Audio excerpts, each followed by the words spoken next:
Tonight, we begin a journey that will carry you deep into rest and plant seeds of profound peace in your mind.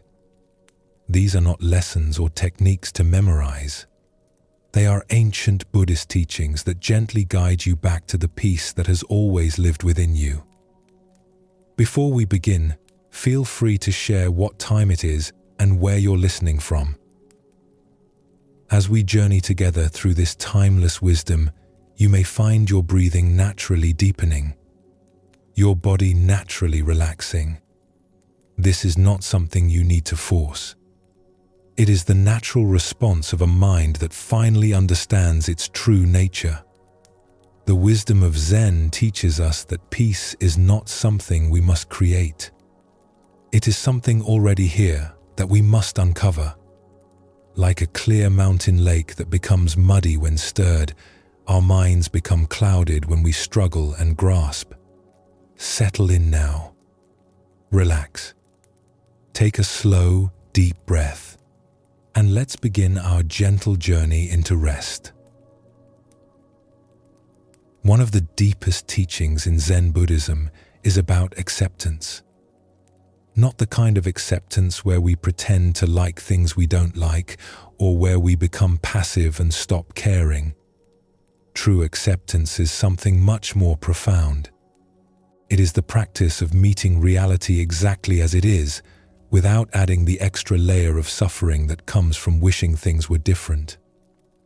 When something difficult happens in our lives, we often respond in two ways. First, there is the actual difficulty itself. Then there is our resistance to that difficulty, our mental argument with reality about how things should not be this way. Zen teaches us that while we may not be able to control the first part, we have complete freedom over the second. And it is often the second part, our resistance, that causes us the most pain. Think of it this way. If you are walking barefoot and you step on a small stone, there is a moment of discomfort. That is the first part, the actual pain. But then the mind often adds a second layer. Why was that stone there? Who should have cleared this path? Why does this always happen to me? This mental commentary doesn't make the foot feel any better. It only adds frustration and tension to what was already uncomfortable. Acceptance in Zen means learning to work with what is actually here, rather than exhausting ourselves by fighting what has already happened. When we stop arguing with reality, something interesting occurs. We discover a natural peace that was hidden beneath all that struggling. We find we have energy available to respond wisely, energy that was previously consumed by resistance. This teaching about acceptance extends into every corner of our lives. It changes how we meet loss, how we respond to change, how we handle the gap between our expectations and our actual experience. When we learn to accept what is, we don't become passive. We become free. Free to act from wisdom rather than from the panic of not wanting things to be as they are. Let us explore this wisdom through a story about a master who faced a devastating loss and whose response revealed the true meaning of acceptance. In a remote mountain monastery, there lived a master named Kosen who was renowned throughout the region for his vast collection of ancient texts. For over 40 years, he had carefully gathered the rarest Buddhist scriptures, philosophical treatises, and poetry from across the land. Scholars would travel for weeks just to study in his library, which contained treasures that existed nowhere else in the world. The library itself was a work of art. Wooden shelves carved by master craftsmen reached from floor to ceiling. Each scroll was wrapped in silk and stored with meticulous care. The room smelled of cedar and aged paper, and morning light filtered through paper windows, casting a golden glow over centuries of accumulated wisdom. Kosen would spend his early hours each day in this sacred space, reading by candlelight before the other monks awakened. He had a special ritual each morning. He would enter the library before dawn, light a single candle, and sit for a moment in the silence. Then he would select one text, often at random, and read slowly, savoring each character. Sometimes he would spend an entire hour on a single page, contemplating the depth of what the ancient masters had written. Other monks would see the light under his door and know their teacher was in his sacred place. The collection had grown slowly over the decades. When Kosen first came to the monastery as a young monk, the library held only a few dozen texts. But he had made it his life's work to seek out and preserve the teachings. He would travel to distant temples, carefully negotiate with other abbots, and sometimes copy texts by hand when the owners would not part with the originals. Each addition to the collection felt like welcoming a new member into the family.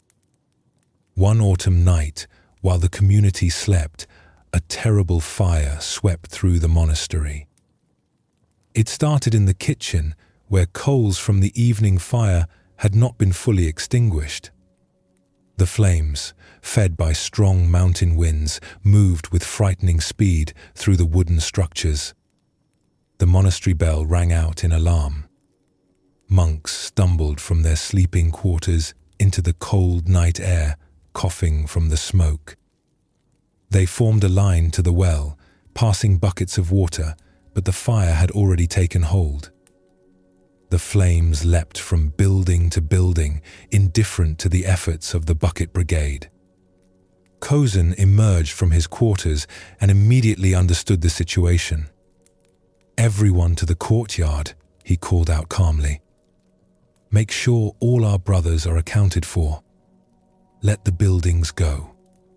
The monks managed to escape safely, but there was no time to save anything else. They stood in the courtyard, faces lit by the orange glow, watching helplessly as their home was consumed. Some of the younger monks wept openly. Others stood in stunned silence. The library burned with particular intensity. The dry paper of the ancient texts fed the flames, and the wooden shelves became fuel. All those ancient manuscripts, irreplaceable scrolls, and precious books turned to ash in minutes. 40 years of careful collecting vanished in a single night. One monk tried to run back toward the library, but 2 others held him back. There was nothing that could be done. As dawn broke over the smoldering ruins, the monks gathered around their teacher, expecting to find him devastated by this immense loss. They had all seen how much he loved his collection, how carefully he tended each text, how his face would light up when he discovered a rare manuscript. Instead, they found Kosen sitting calmly on a large stone near the temple gate, his robes covered in soot, watching smoke rise from where his beloved library had stood. His face showed no trace of anger, grief, or regret. He sat with his hands folded in his lap, breathing slowly, as peaceful as if he were in meditation. One young monk, unable to contain his confusion, approached with tears in his eyes. His name was Jiro, and he had only been at the monastery for 2 years. He had loved studying in the library, running his fingers along the spines of ancient texts, feeling connected to centuries of wisdom. "Master," Jiro said, his voice breaking, "how can you be so peaceful? All those precious teachings, all those years of work, everything is gone. Doesn't this loss break your heart?" Kosen looked at his student with eyes full of gentle compassion. He patted the stone beside him, inviting Jiro to sit. The young monk sat down, wiping his eyes with his sleeve. "My dear friend," Kosen said softly, "those books contained wonderful words about truth. But they were not truth itself. The real Dharma was never written on paper or stored on shelves. It lives here, he touched his chest, and here he gestured to Jiro's heart. Fire cannot burn what is truly precious. Jiro looked at his teacher with confusion. But master, you spent 40 years collecting those texts. I've seen you work late into the night, copying manuscripts by hand. How can you say they don't matter? I did not say they don't matter, Kosen replied. I said they are not truth itself. There is a difference. A menu describes food, but you cannot eat the menu. A map shows the way, but you cannot walk on the map. The texts pointed toward wisdom, but they were not wisdom itself. The young monk persisted. But master, think of all the wisdom that is lost forever. Future generations will never be able to read those texts. Students who come here seeking knowledge will find nothing. Kosen smiled peacefully and looked out at the ruins. The fire has given us a great teaching. It has shown us the difference between the finger pointing at the moon and the moon itself. We spent so much time polishing and protecting the finger that we sometimes forgot to look at what it was pointing toward. Another monk, an older brother named Takeo, who had studied with Kosen for many years, joined them on the stone. Master, forgive me, but I must speak honestly. I feel angry about this loss. All your work destroyed in one night. It doesn't seem fair. Kosen nodded with understanding. Your anger is natural, Takeo. Feel it completely. But also notice something. The anger does not change what happened. The fire has already burned. The texts are already gone. Your anger is your argument with what has already occurred. He stood slowly and placed a gentle hand on each monk's shoulder. Yesterday I was the keeper of books. Today I am simply a teacher. Yesterday I worried about preserving old wisdom. Today I am free to embody it directly. The fire has not taken anything away. It has revealed what was always here. Over the following days, as the community began the work of rebuilding, something remarkable happened. Without the distraction of managing and protecting his vast collection, Kosen's teaching became more direct and powerful than ever before. Students who had traveled expecting to study ancient texts instead encountered a living embodiment of the wisdom those texts had tried to capture.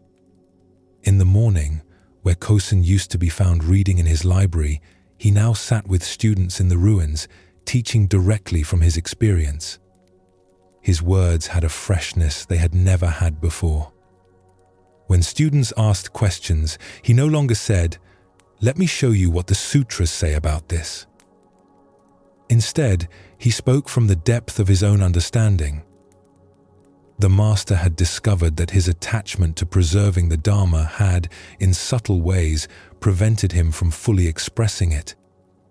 The fire had freed him from being a curator of truth and allowed him to become truth itself.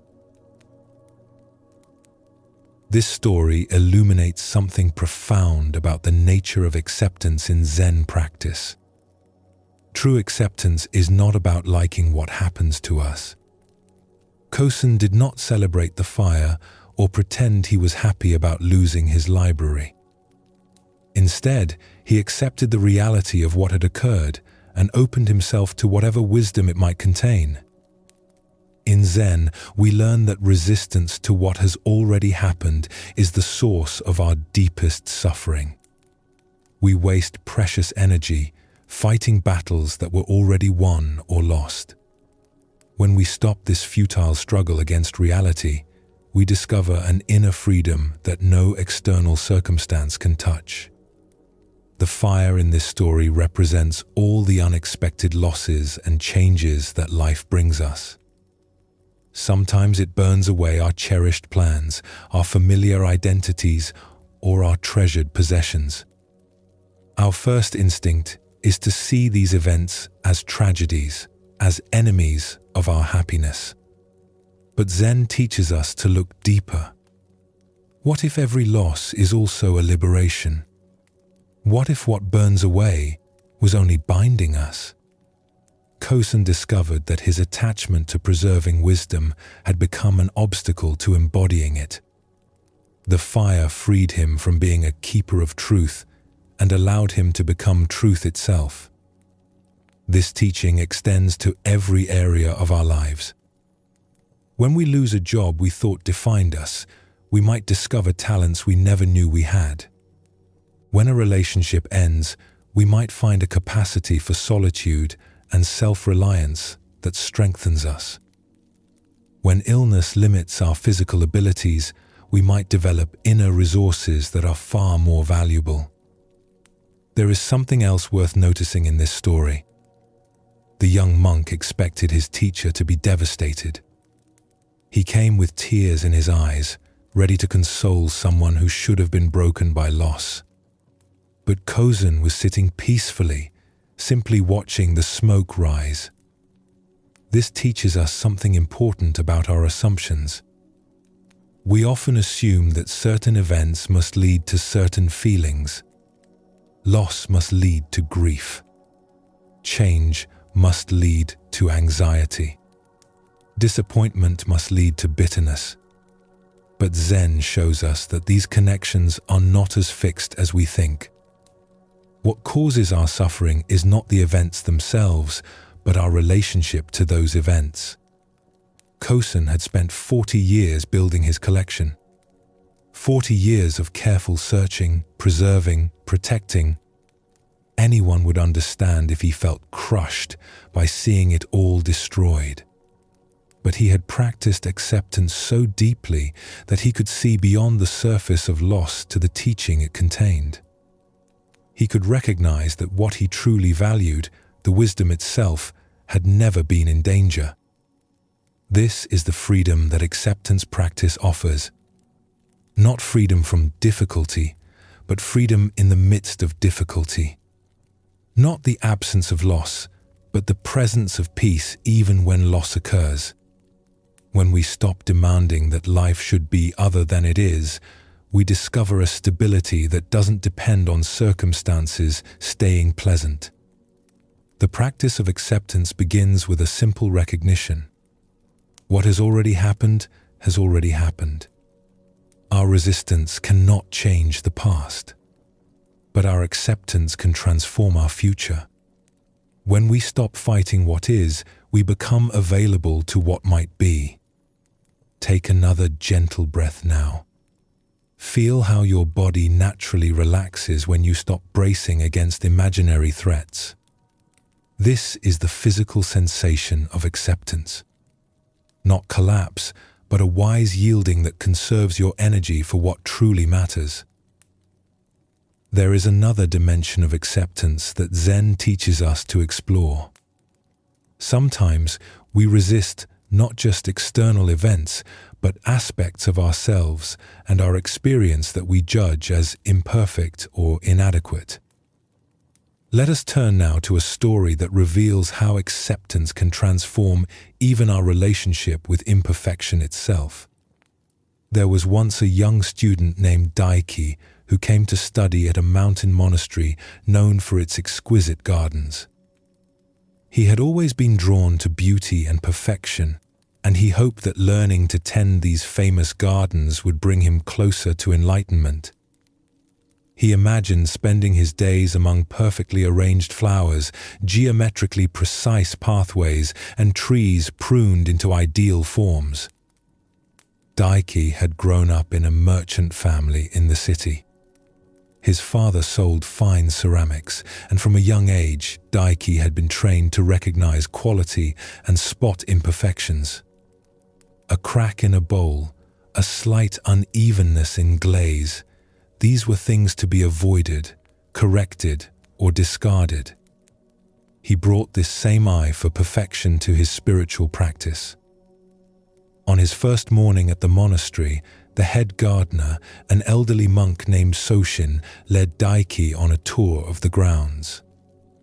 They walked through sections of remarkable beauty where everything seemed to grow in perfect harmony. Cherry trees formed elegant arches over stone pathways. Moss-covered rocks in patterns that looked almost intentional. Streams flowed with gentle musical sounds over carefully placed stones. Soshin moved slowly, stopping frequently to observe small details. He would crouch down to examine a particular flower or pause to listen to the sound of water flowing over stones.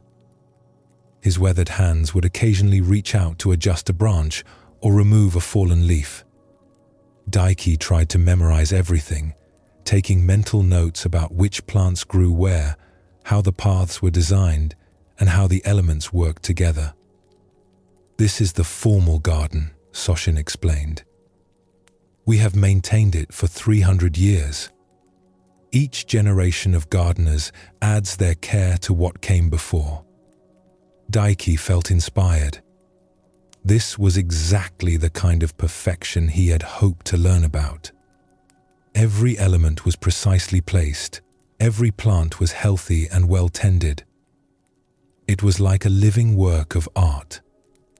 But as they continued their walk, they came to a section that seemed forgotten or neglected. Here, plants grew wild and seemingly random. Weeds pushed up between stones. Branches grew in odd directions, reaching out into pathways. The ground was uneven and fallen leaves had accumulated in corners. At the center of this unkempt area stood an ancient pine tree that had been twisted and bent by decades of mountain storms. The tree was unlike anything Daiki had ever seen. Its trunk curved in 3 directions at once, as if the tree could not decide which way to grow. Its branches reached out at strange angles, some pointing down instead of up. The bark was scarred and weathered, with deep grooves that collected rainwater. Several branches appeared to be dead, their wood bleached grey by sun and wind. Daiki stopped walking and stared at the tree with obvious distaste. It seemed so out of place, so wrong compared to the carefully tended gardens they had just walked through. He wondered why such an eyesore had been allowed to remain.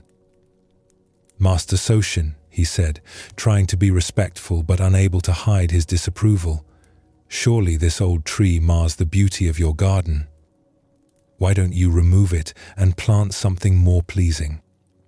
Something that grows straight and strong like the other pines?" Soshin stopped walking and turned to face his student. Then he gazed at the twisted tree with obvious affection, the way one might look at an old friend. He was quiet for a long moment before responding. "This tree," he said softly, "is my greatest teacher. It has shown me something that all the perfect specimens could never reveal." Daiki looked confused. He glanced at the formal gardens behind them, then back at this gnarled, misshapen tree. What could this damaged tree possibly teach that a healthy one cannot? The old gardener walked closer to the twisted pine and placed his weathered hand gently on its rough bark. He stood there for a moment, as if listening to something only he could hear. "This tree has been here for over 200 years, Soshin began. "Long before this monastery was built. Long before the formal gardens were designed. It was here when this mountain was wild and untended." He traced his finger along one of the deep grooves in the bark. "This tree has survived storms that destroyed younger, straighter trees. See how it bends? That is not weakness. That is wisdom. It has learned to yield to the wind rather than resist it. It has bent without breaking, adapted without losing its essential nature." Soshin walked around the tree slowly, gesturing to different features. Every curve in its trunk tells a story of resilience. This curve here? That was the year of the Great Typhoon, when winds tore across this mountain for 3 days. A straight tree would have snapped. This one bent and survived. He pointed to another section. And this branch that grows downward instead of up? That was its response to a landslide that covered part of its roots. It found another way to gather sunlight. Every twisted branch speaks of creative response to difficulty. The old gardener looked at his young student with eyes full of warmth. The straight trees in the formal garden are beautiful, yes, but their beauty is dependent on perfect conditions. They must be protected from strong winds, given ideal soil, pruned regularly to maintain their shape. We create those conditions for them, and in return they give us the beauty we desire. He turned back to the twisted pine. But this old tree has found its own way to be beautiful despite imperfect conditions. Perhaps because of them. It has never had our help, our protection, our careful tending. Yet here it stands, alive and strong after 2 centuries. Soshin led Daiki to a stone bench that had been placed facing the tree. The bench itself was weathered and covered with lichen, as if it too had been there for many years. He invited his student to sit. For the next week, Soshin said, I want you to spend 1 hour each morning simply sitting with this tree. Don't try to fix it or improve it. Don't judge it or wish it were different. Simply be present with it as it is. Observe it. Notice what you notice. Daiki felt disappointed. He had come to learn about creating beauty, about the principles of garden design, about how to achieve perfection. Sitting and staring at an ugly tree seemed like a waste of time. But he trusted his teacher and agreed to the practice. The first morning was difficult. Daiki sat reluctantly on the stone bench, arms crossed, his mind filled with criticism. The tree looked broken to him, a symbol of everything that goes wrong when things are not properly maintained. He spent most of the hour planning how the garden could be improved once this unsightly specimen was removed. Perhaps a stone lantern could be placed here instead, or a carefully pruned azalea bush. The second morning was much the same. He sat, he looked, he judged. The tree remained ugly in his eyes. He began to feel frustrated with the exercise. What was the point? Any fool could see this tree was damaged and unattractive. But on the third morning, something small began to shift. As the sun rose, its early light caught the deep grooves in the bark at a particular angle, creating patterns of shadow and illumination that were unexpectedly beautiful. The rough texture looked almost like a landscape, with valleys and ridges catching the gold of morning. Daiki found himself leaning forward slightly, interested despite himself. He had never really looked at bark before, never paid attention to its texture and pattern. The straight trees in the formal garden had smooth, uniform bark. But this bark told a story in its irregularity. On the 4th day, a light rain fell during his sitting time. Daiki watched as water collected in the grooves of the bark, forming tiny streams that trickled down the trunk. A small bird landed on one of the twisted branches and drank from a natural bowl that had formed where a branch met the trunk. The bird sang briefly, then flew away. Daiki realized that the tree's unusual shape had created a perfect drinking spot for birds. A straight tree would not have this feature. On the 5th morning, he noticed a spider's web strung between 2 of the downward growing branches. The web was covered in dew, and each droplet caught the morning light, making the web look like a necklace of tiny jewels.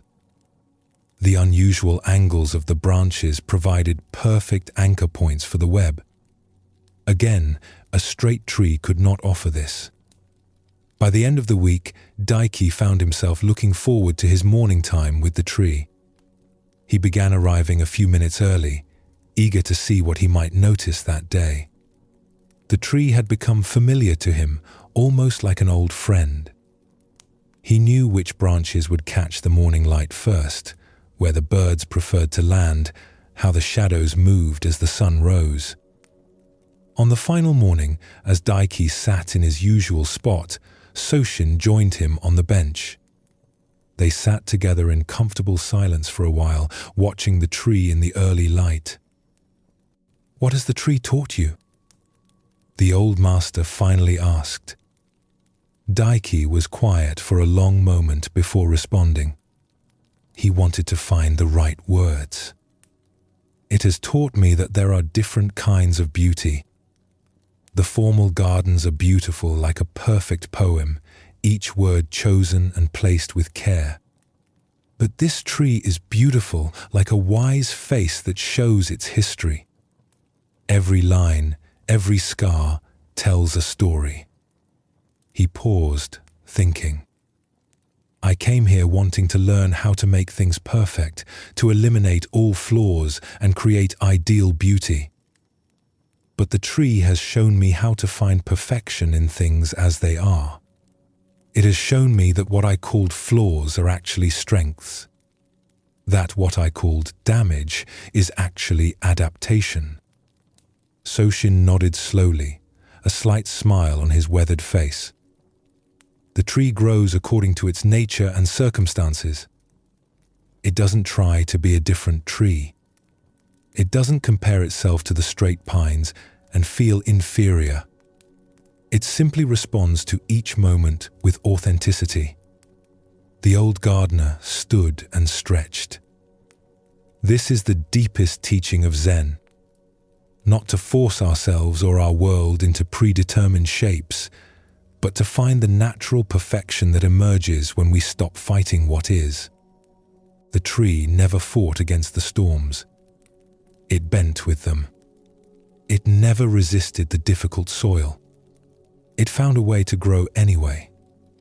As they walked back toward the monastery together, Daiki turned one last time to look at the twisted pine. It no longer looked ugly to him. It looked honest, real, true to itself in a way that the carefully pruned trees could never be. This story reveals another layer of acceptance that is crucial to Zen understanding. We often think acceptance means tolerating what we don't like. But true acceptance goes deeper. It means discovering that what we initially resist may contain exactly the wisdom or beauty we need.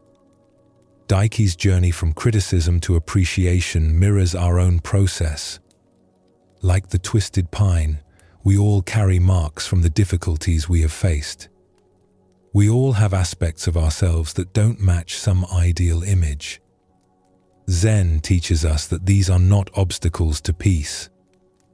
They are the very material from which wisdom emerges.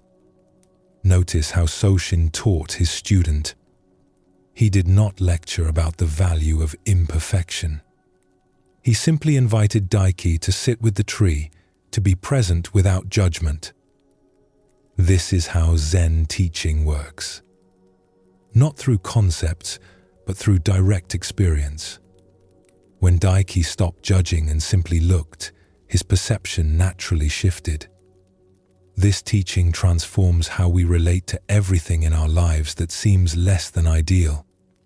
The difficult relationship that teaches us patience, the limitation that shows us creativity, the failure that redirects our path. When we stop demanding that life conform to our preferences, we become available to receive its actual gifts. Both Kosen and Daiki discovered something essential. Kosen learned that his attachment to preserving wisdom had become an obstacle to embodying it. Daiki learned that his rejection of imperfection had prevented him from seeing a deeper kind of beauty.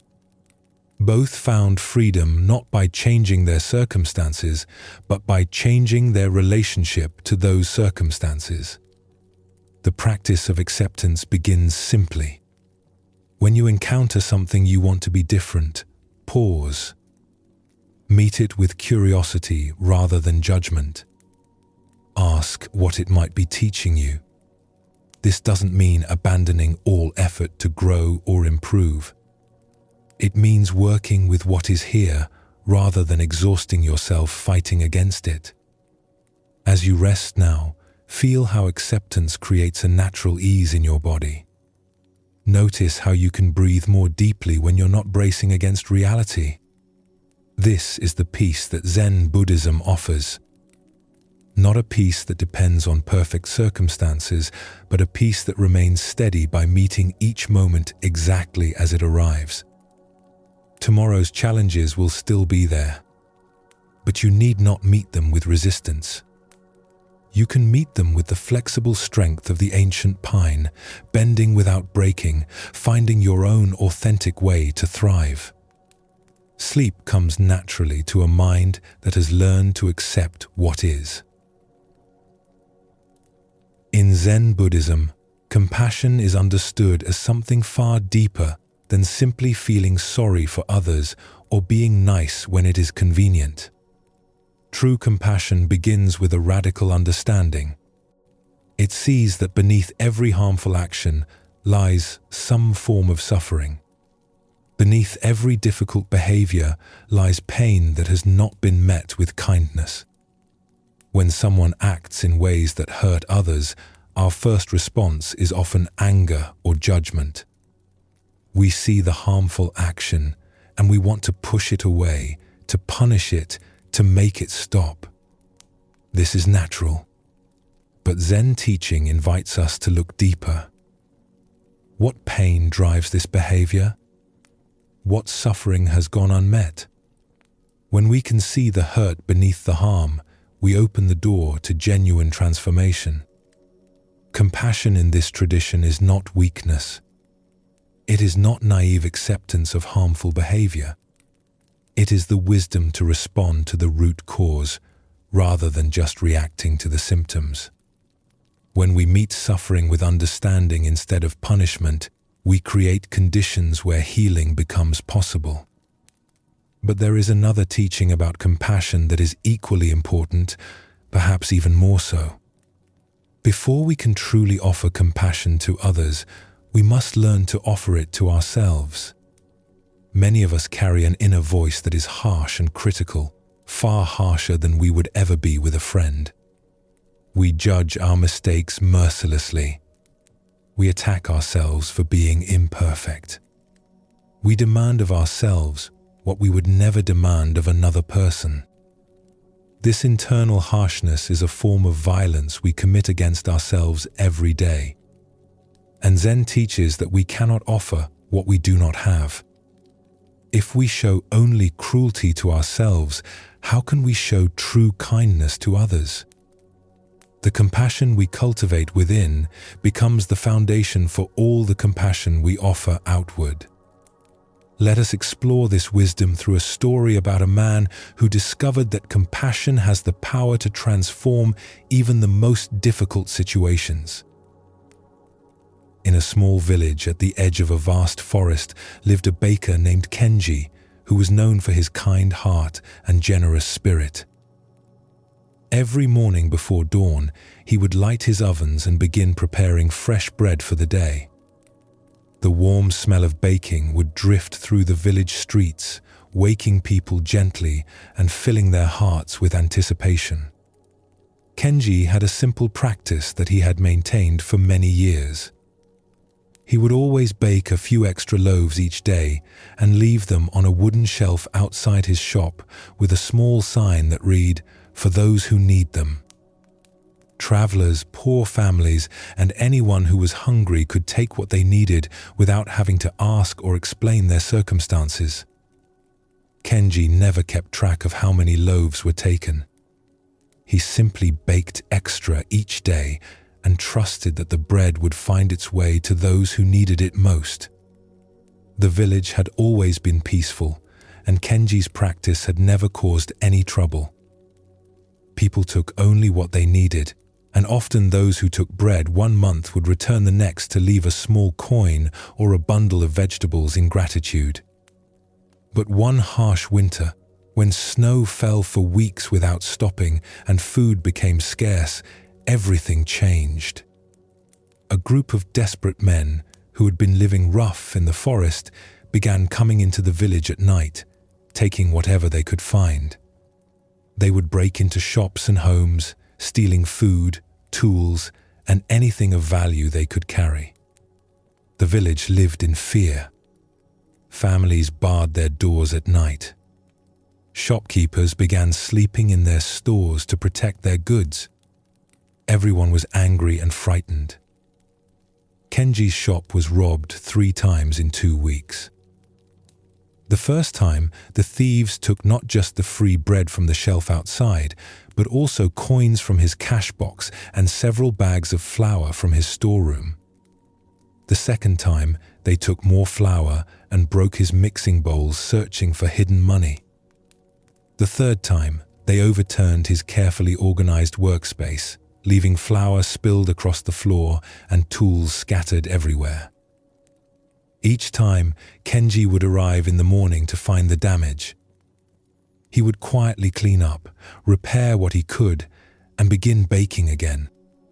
He did not complain to his neighbors or report the thefts to the village elder. He simply continued his work. The other villagers were outraged on Kenji's behalf. They came to his shop with advice and anger. "You must stop leaving bread outside," they told him. "You're just encouraging them. Put bars on your windows. Get a large dog to guard your shop at night. Show these criminals that you won't be an easy target." But Kenji continued his practice. Each morning he would clean up any damage from the night before, bake his bread as usual, and still leave extra loaves on the shelf outside. The loaves disappeared even more quickly now, often within minutes of being placed there. His neighbors thought he was foolish. "They're stealing from you," they said. "They're taking advantage of your kindness. Why do you keep feeding them?" Kenji would only smile gently and say, "Someone is hungry. That is all I know for certain." One particularly cold night, Kenji was working late in his shop, preparing dough for the next day's baking. The work was soothing to him. His hands knew the rhythm of kneading without thinking. Push, fold, turn. Push, fold, turn. The repetitive motion calmed his mind. He heard a sound at his front door. A scraping, scratching sound of someone trying to work the latch. Kenji's heart beat faster, but he did not feel afraid. He felt something else. Curiosity, perhaps. Or sadness for whoever was so desperate they would risk breaking into a shop while the owner was still inside. He walked to the door and opened it himself. 3 men stood there in the darkness, their faces gaunt with hunger and their clothes torn from living rough in the winter forest. They had clearly come to steal again, but they froze when they saw Kenji looking at them directly. They had expected to find the shop empty. They had not expected to face the man they had been robbing. For a long moment, no one moved or spoke. The 3 men stared at Kenji, and Kenji looked back at them with calm eyes. "You must be very hungry," Kenji said softly, "to be out on such a cold night." The men didn't know how to respond. They had expected anger, perhaps violence. They had certainly not expected kindness. The youngest of the 3 looked ready to run. The oldest, who seemed to be their leader, stood very still, his eyes wary and confused. I have fresh soup cooking on the stove, Kenji continued, his voice gentle. And there's warm bread just out of the oven. Would you like to come in and eat? The oldest man looked suspicious. Why would you help us? Don't you know who we are? We're the ones who've been taking from you. Kenji nodded calmly. I know. And I can see that you take only what you need to survive. A man doesn't steal bread because he's evil. He steals bread because he's hungry. He stepped aside and gestured for them to enter. The winter is hard for everyone, but it doesn't have to make us into enemies. Slowly, cautiously, the three men entered the warm bakery. The heat from the ovens wrapped around them like a blanket. The smell of fresh bread made their stomachs clench with hunger. They stood awkwardly near the door, not sure what to do or whether to trust this unexpected kindness. Kenji served them bowl after bowl of hot soup and all the fresh bread they could eat. He didn't ask questions or make them explain themselves.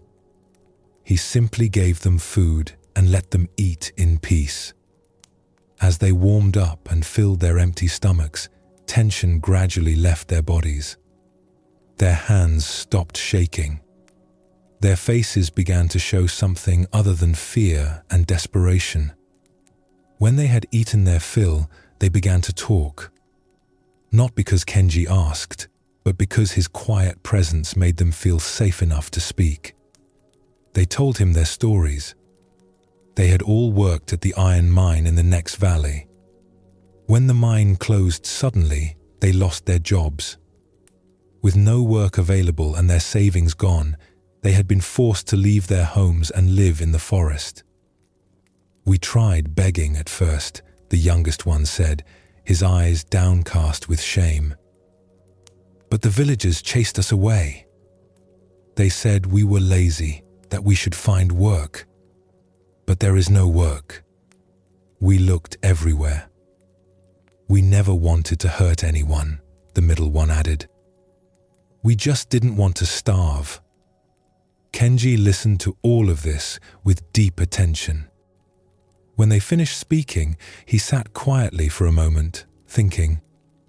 Then he made an offer that astonished them. I could use help with the early morning baking, he said. The work is hard and the hours are long. You would need to be here before dawn each day. But there's always enough food, and there's a room above the shop where you could sleep. If you're willing to work, you're welcome to stay. The three men looked at each other in disbelief.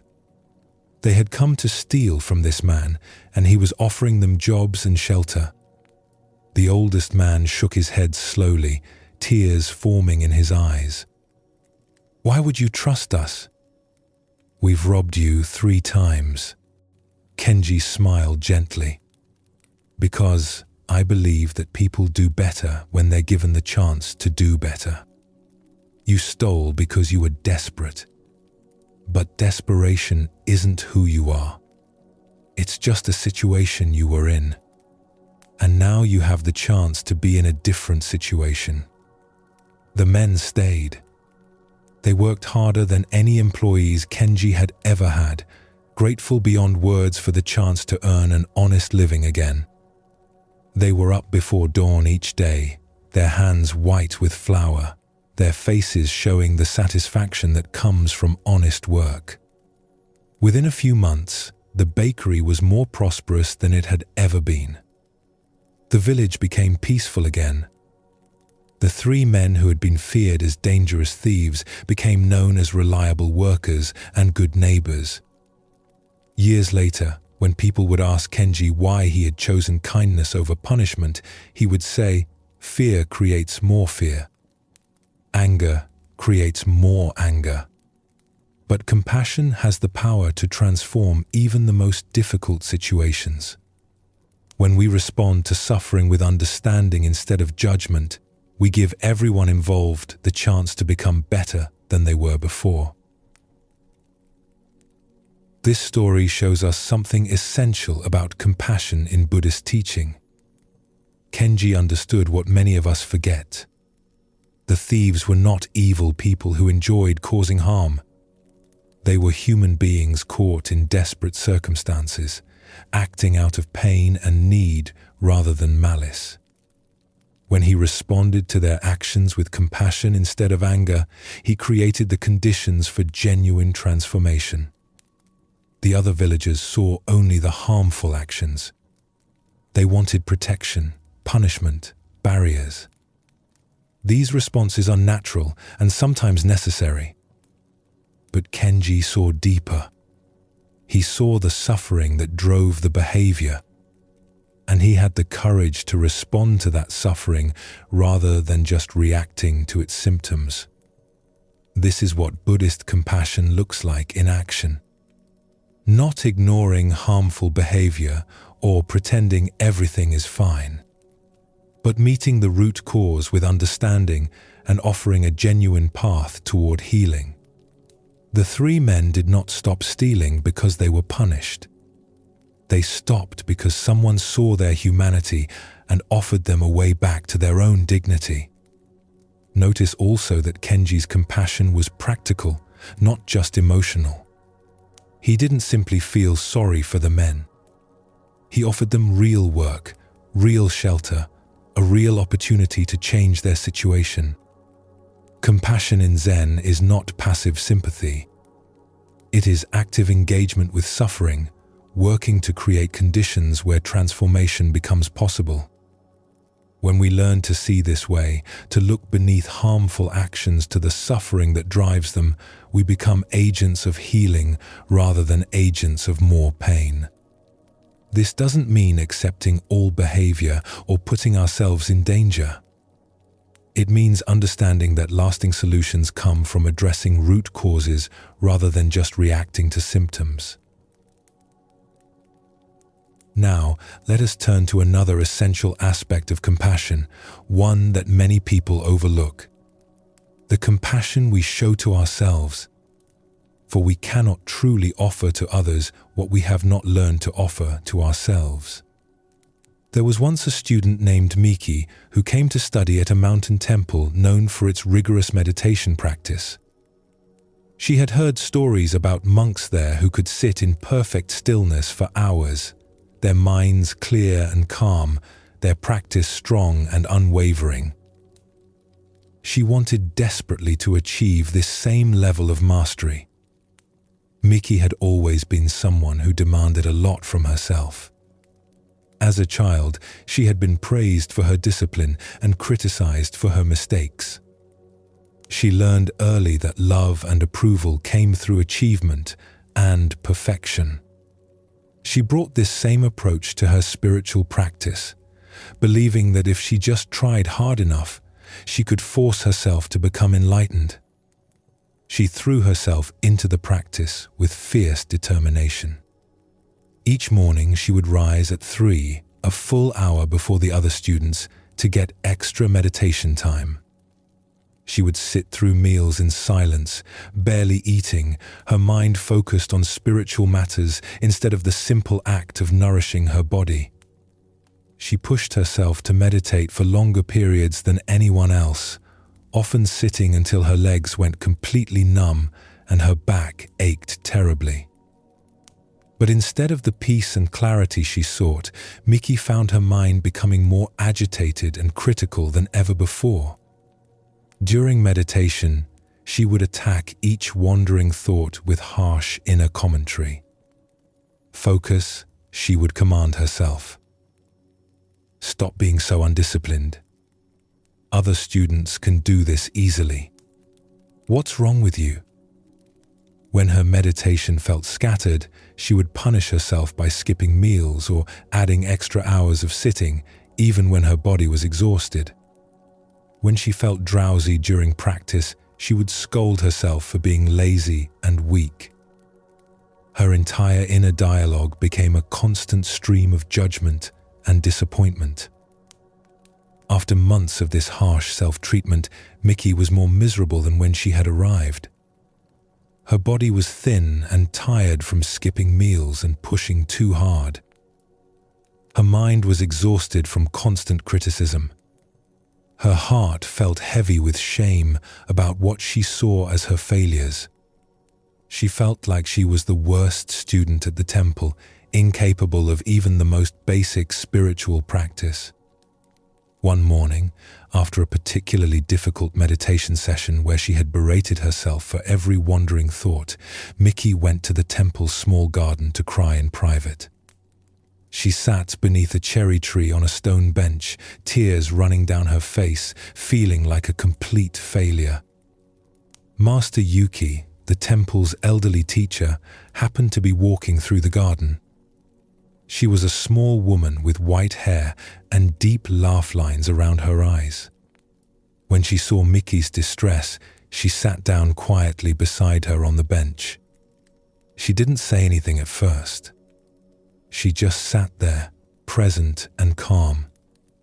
After a few minutes, Master Yuki spoke softly. "Tell me about your practice." Through her tears, Miki poured out her frustration. She described her rigorous schedule, her constant self-criticism, her disappointment in her lack of progress. "I try so hard," she sobbed, "but I'm just not good enough. I'll never be able to meditate like the other students. My mind is too scattered. My discipline is too weak. Maybe I should just give up and go home." Master Yuki listened in compassionate silence, her face showing only understanding and care. When Miki finished, the old teacher pointed to a small bird that had landed near their feet. The bird was pecking at the ground, searching for seeds and insects, moving in quick, efficient movements. "Watch this little bird," Master Yuki said. "See how naturally it moves? It doesn't criticize itself for not finding food quickly enough. It doesn't compare itself to other birds. It doesn't judge its own performance. It simply does what birds do, moment by moment, with complete acceptance of its own nature." Miki watched the bird for several minutes. There was something peaceful about its movements, something utterly without self-consciousness or judgment. It searched for food, found some, ate it, and searched again. Simple, natural, complete. "Now," Master Yuki continued, "imagine if this bird spent its time telling itself it was a terrible bird, that it should fly better or sing more beautifully, that other birds were superior and it was failing at being a bird.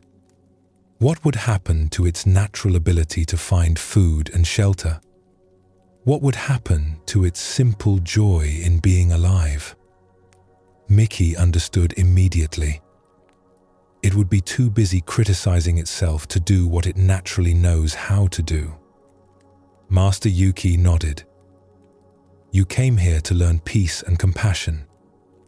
But the first place to practice these qualities is with yourself. How can you offer kindness to others if you show nothing but harshness to your own heart? How can you find peace in meditation if you're at war with your own mind?" The teacher's voice was filled with gentle warmth. The path to awakening is not about becoming perfect. It's about becoming kind. First to yourself, then to all beings. Your mind will wander during meditation. That's what minds do. They wander. The practice is not to stop this wandering, but to notice it with the same gentle affection you would show a beloved child who gets distracted while learning something new. She stood up slowly, preparing to continue her walk through the garden. When the child falls while learning to walk, do you yell at the child for falling? Do you call the child lazy and worthless? No. You help the child up with encouragement. You celebrate each small step. This is how you should treat your own mind as it learns to settle and become still. From that day forward, Miki changed her entire approach to practice. Instead of commanding her mind to focus, she would gently invite it back to the breath. Instead of criticizing wandering thoughts, she would acknowledge them with simple phrases like thinking or planning, and return to her meditation with kindness rather than force. When her body felt tired, instead of pushing through with grim determination, she would adjust her posture or take a brief break, treating her physical needs with respect. When emotions arose during sitting, instead of judging them as obstacles, she would breathe with them compassionately as she might comfort a friend in distress. The transformation was remarkable. Within weeks, Miki's meditation became naturally deeper and more peaceful. Her mind, no longer under constant attack, began to settle into the stillness she had been seeking. More importantly, the harsh inner critic that had tormented her for so long gradually softened into a voice of gentle encouragement and support. Her body became healthier as she started eating properly again. Her face, which had been tight with stress, became soft and open. Other students noticed the change and began asking her what had shifted. She would tell them simply, "I stopped going to war with myself. I started treating myself the way I would treat a dear friend." Years later, Miki became known as a compassionate teacher herself, someone who could help struggling students find their way to genuine peace. When asked about her teaching approach, she would say, "I learned that the kindness we show ourselves becomes the foundation for all the kindness we offer the world. We cannot give what we do not have. And we cannot find peace through violence, even when that violence is directed at ourselves." This story illuminates one of Buddhism's most essential teachings. Before we can truly help others or find lasting peace, we must learn to treat ourselves with the same gentleness and understanding we would offer to someone we deeply love. Most of us carry an inner critic that is harsher than we would ever be to a friend. This internal cruelty prevents us from accessing our natural wisdom and peace. Miki's journey shows us that self-compassion is not self-indulgence or making excuses for laziness. It's the recognition that we learn and grow more effectively in an atmosphere of kindness than in an atmosphere of constant judgment. When we stop waging war against our own imperfections, our minds naturally settle into the peace that was always there beneath the conflict. Master Yuki's teaching about the bird points to something profound. Animals don't carry this burden of self-criticism. They simply are what they are, doing what they do, without the extra layer of judgment we humans add. When we can approach our own experience with this same natural acceptance, we discover that peace is not something we achieve through force. It's something we allow by ending our internal violence. The Buddhist path teaches us that suffering often comes from our resistance to our own experience. When Miki fought against her wandering mind, she created more suffering than the wandering thoughts themselves ever could. When she learned to accept her mental patterns with kindness, the very same mind that had seemed chaotic began to reveal its natural clarity. Take a gentle breath and feel how this understanding creates a softening in your body. Notice what it might be like to meet your own imperfections with the same compassion you would offer a struggling friend. This is not lowering standards or giving up on growth. This is recognizing that love is a more powerful force for transformation than fear. The compassion that begins with ourselves naturally extends outward to embrace all beings. When we stop judging our own struggles, we become more patient with the struggles of others. When we learn to forgive our own mistakes, we develop the capacity to forgive those who have hurt us. When we discover that our own suffering deserves understanding rather than punishment, we begin to see that the same is true for everyone. Both Kenji and Miki discovered something essential about the nature of compassion in Zen Buddhism. Compassion is not just a pleasant feeling or a moral obligation. It is a deep understanding of the shared nature of suffering and a commitment to respond to that suffering with wisdom rather than judgment. Kenji saw that the thieves' harmful actions came from their own pain. Miki learned that her harsh self-criticism was creating the very suffering it claimed to be solving.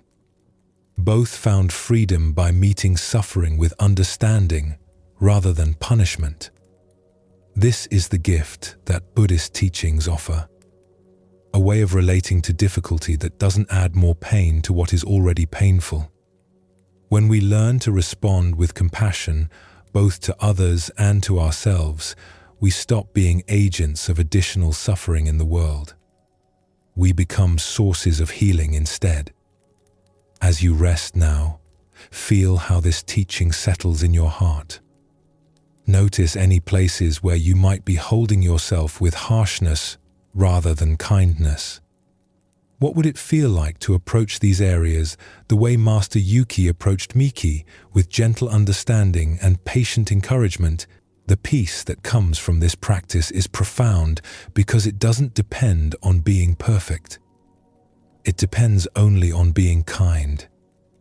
And kindness is something we can offer in any moment to ourselves and to all beings we encounter. This is the foundation of genuine peace, the peace that allows us to rest completely in who we are. One of the most practical and transformative teachings in Zen Buddhism is the practice of mindfulness. This word has become popular in recent years, but its meaning is often misunderstood. Mindfulness is not about achieving some special state of consciousness. It is not about emptying the mind or stopping thoughts. It is simply the practice of being completely present for whatever is happening right now. Most of us live with our attention divided. Our bodies are in one place, but our minds are somewhere else entirely. We eat without tasting. We walk without seeing. We listen without hearing. We go through our days on autopilot, lost in thoughts about the past or plans for the future, rarely fully present for the actual moment we are living. This divided attention is a major source of suffering. When our minds are always elsewhere, we never feel fully satisfied or at peace. We are like someone searching for their glasses while wearing them. What we seek is already here, but we cannot see it because we are not looking at where we actually are. Zen teaches us that peace is not found by changing our circumstances or achieving some future goal. It is found by learning to be completely present for this moment, exactly as it is. When we bring our full attention to whatever we are doing, even the most ordinary activities become rich and meaningful. A simple cup of tea becomes profound. A walk becomes meditation. A conversation becomes genuine connection. The practice of mindfulness is not complicated. It does not require special equipment or unusual abilities. It simply asks that we show up completely for our own lives, that we stop postponing our attention, waiting for some better moment to begin paying attention. This moment, right now, is the only moment we ever actually have. Let us explore this teaching through a story about a man who discovered that he had been missing his entire life by never being fully present for it. There once lived a young tea merchant named Taro who traveled from village to village selling the finest teas from distant mountains. His cart was filled with carefully wrapped packages of green tea, black tea, and rare flowering teas that bloomed like underwater flowers when steeped in hot water. Taro took great pride in his knowledge of tea and his ability to match each customer with the perfect blend for their taste. He had learned the tea trade from his father, who had learned it from his father before him. Taro could tell the quality of tea leaves by their appearance, their aroma, their texture between his fingers. He knew which teas came from which mountains, which were picked in spring and which in autumn, which were best for morning and which for evening. But Taro had a problem that he barely recognized. His mind was always somewhere else. While walking through one village, he would be thinking about the next village he needed to reach. While talking to customers about tea, he would be calculating profits or worrying about the weather for tomorrow's travel. While eating his evening meal, he would be planning the next day's route or replaying conversations from earlier in the day. This constant mental activity made Taro feel tired and scattered. He would often arrive in a new village, only to realize he couldn't remember anything about the journey there. The road had passed beneath his feet, but he had seen none of it. He would finish conversations with customers and immediately forget their names or what they had purchased. His life felt like a blur of constant motion without any real satisfaction or peace.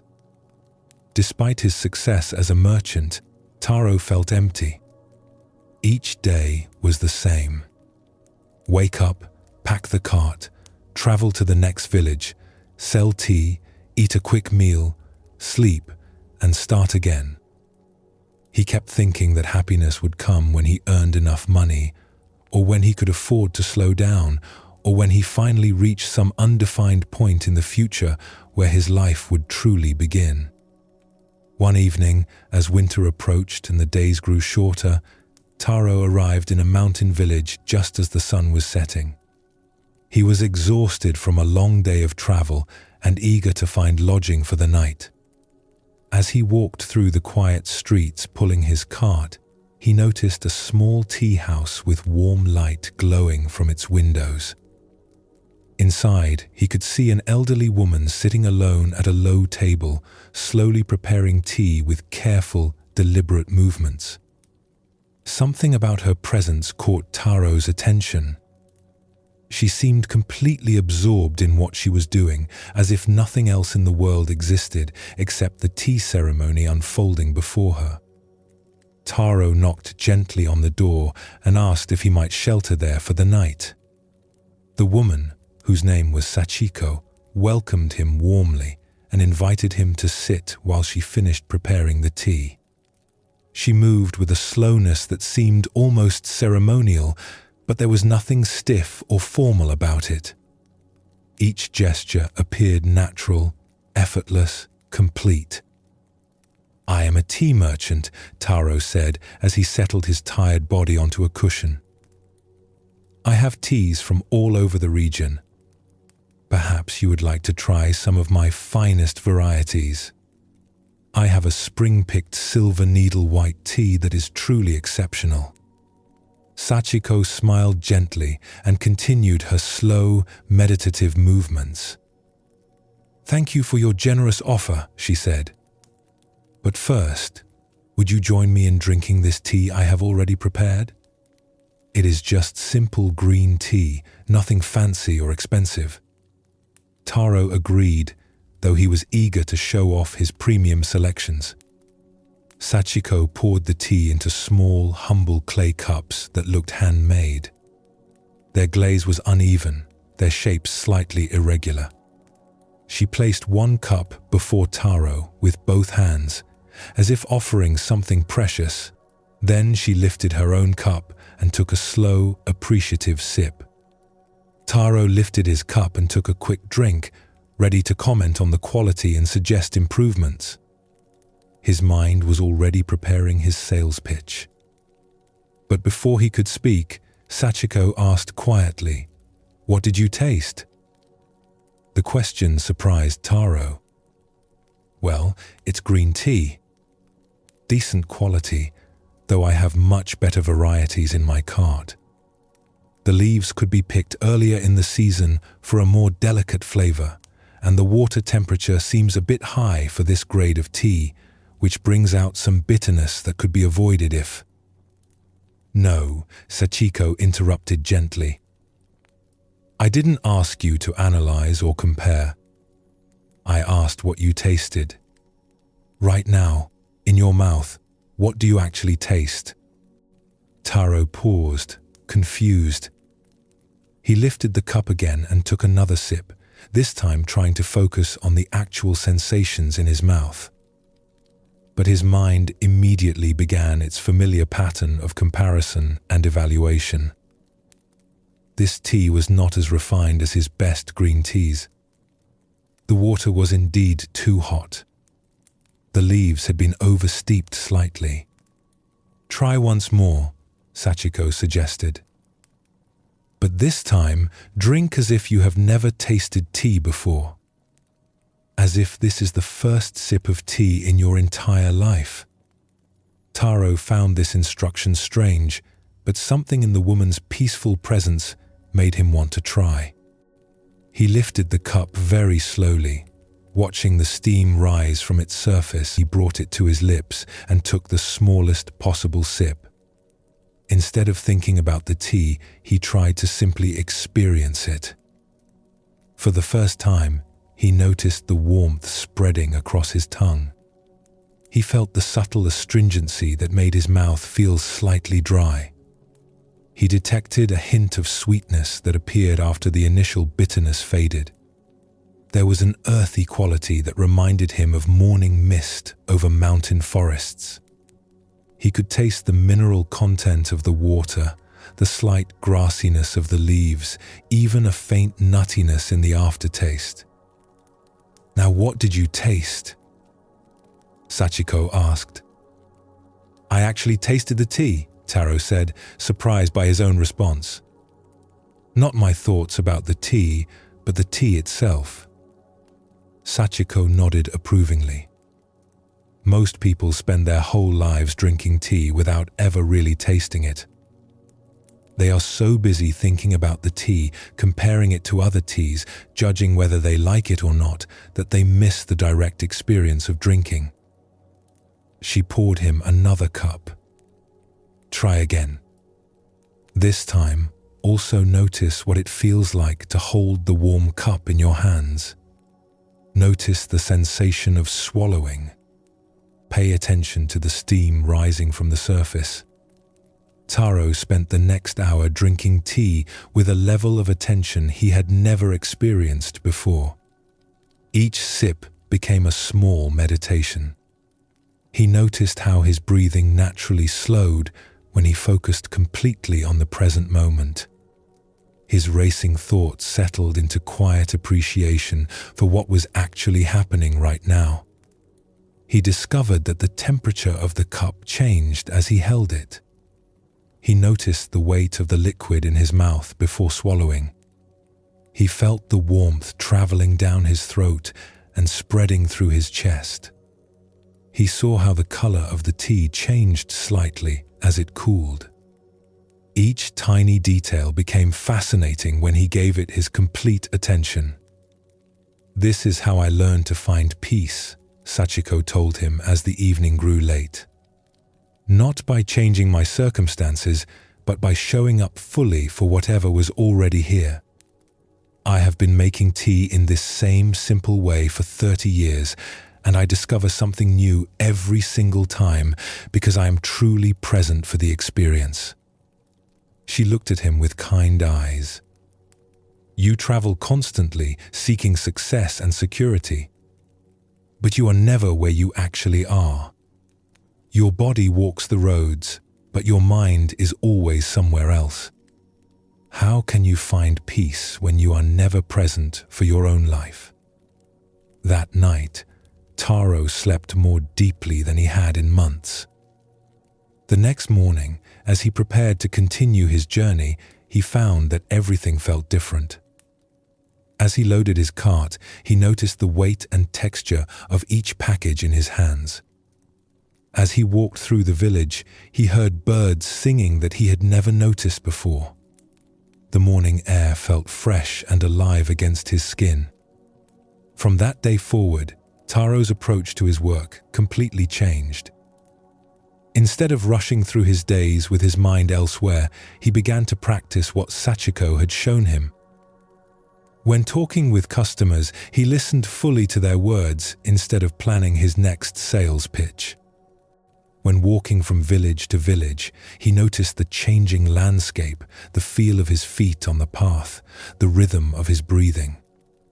He discovered that when he was truly present with customers, he could sense what they actually needed rather than just trying to sell them the most expensive tea. His genuine presence made people trust him. They felt heard and understood in his company. His business actually improved because he had stopped trying so hard and started paying attention. This simple shift in attention transformed not only Taro's experience of his work, but also his entire sense of well-being. The emptiness he had felt for years began to fill with a quiet satisfaction. He no longer felt like he was waiting for his life to begin. He realized his life had been happening all along, but he had been missing it by never being fully present. Years later, when people would ask Taro about the secret to his peaceful contentment, he would say, "I learned that happiness is not something you find by looking elsewhere. It's something you discover by being completely where you are." This story reveals the heart of mindfulness practice in Zen Buddhism. Taro's constant mental busyness prevented him from ever feeling satisfied or at peace. Even though he was living his life, walking roads, talking to people, eating meals, he was missing all of it because his attention was always somewhere else. Sachiko taught him something profound through the simple act of drinking tea. She showed him that the richness of life is available in every moment, but only when we are actually present to experience it. The same tea that Taro had drunk thousands of times before became a source of discovery and satisfaction when he finally showed up completely for the experience. This teaching extends to every corner of our lives. How often do we eat without tasting because we're reading or watching something? How often do we miss what someone is saying because we're already planning our response?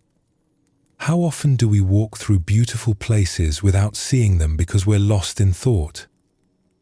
The practice of mindfulness invites us to come back, again and again, to the simple reality of this present moment. Not as preparation for some future moment that will be better, but as the only moment we ever actually have.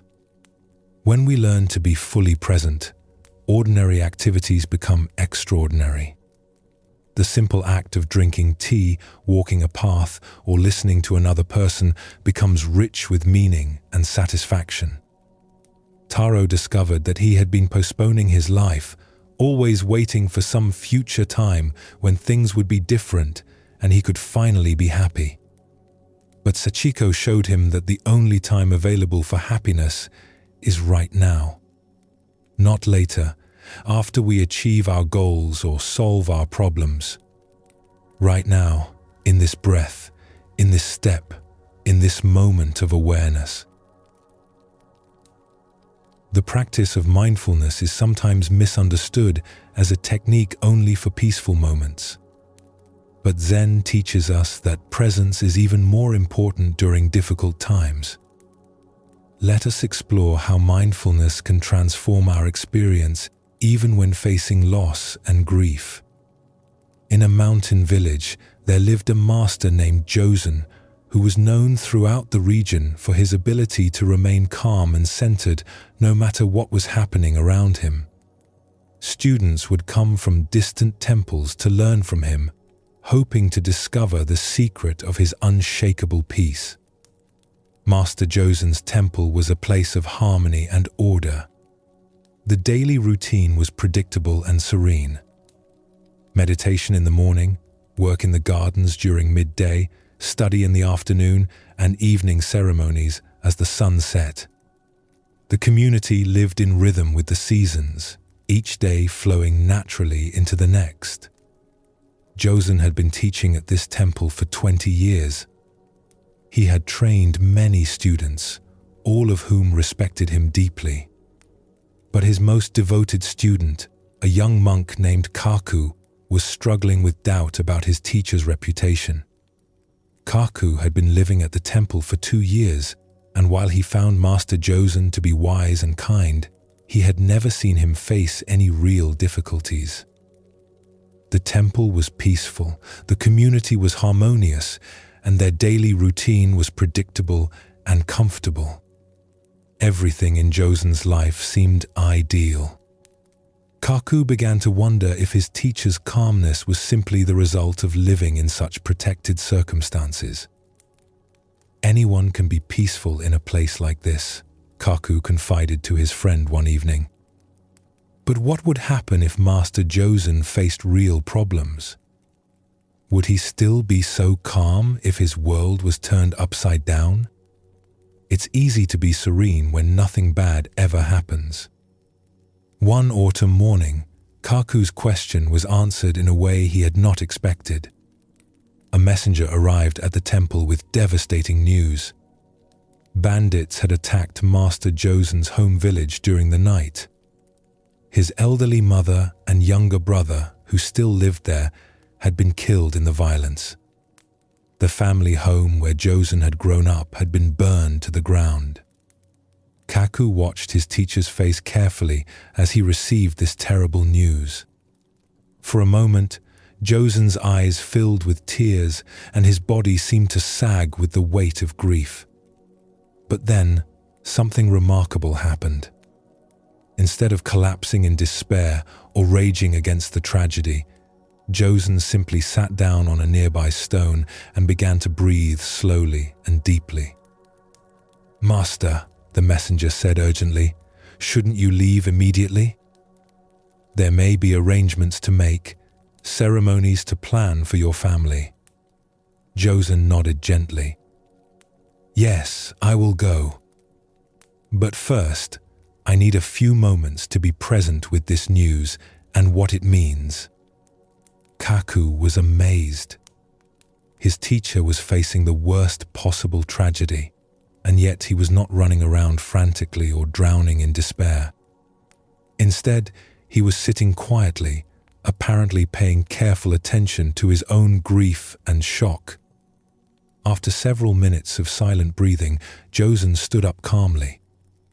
His face showed sadness, but also a kind of peaceful acceptance. "Kaku," he said, "please come with me. We will travel to my village together." During the long journey, Kaku expected his teacher to be lost in sorrow or distracted by planning.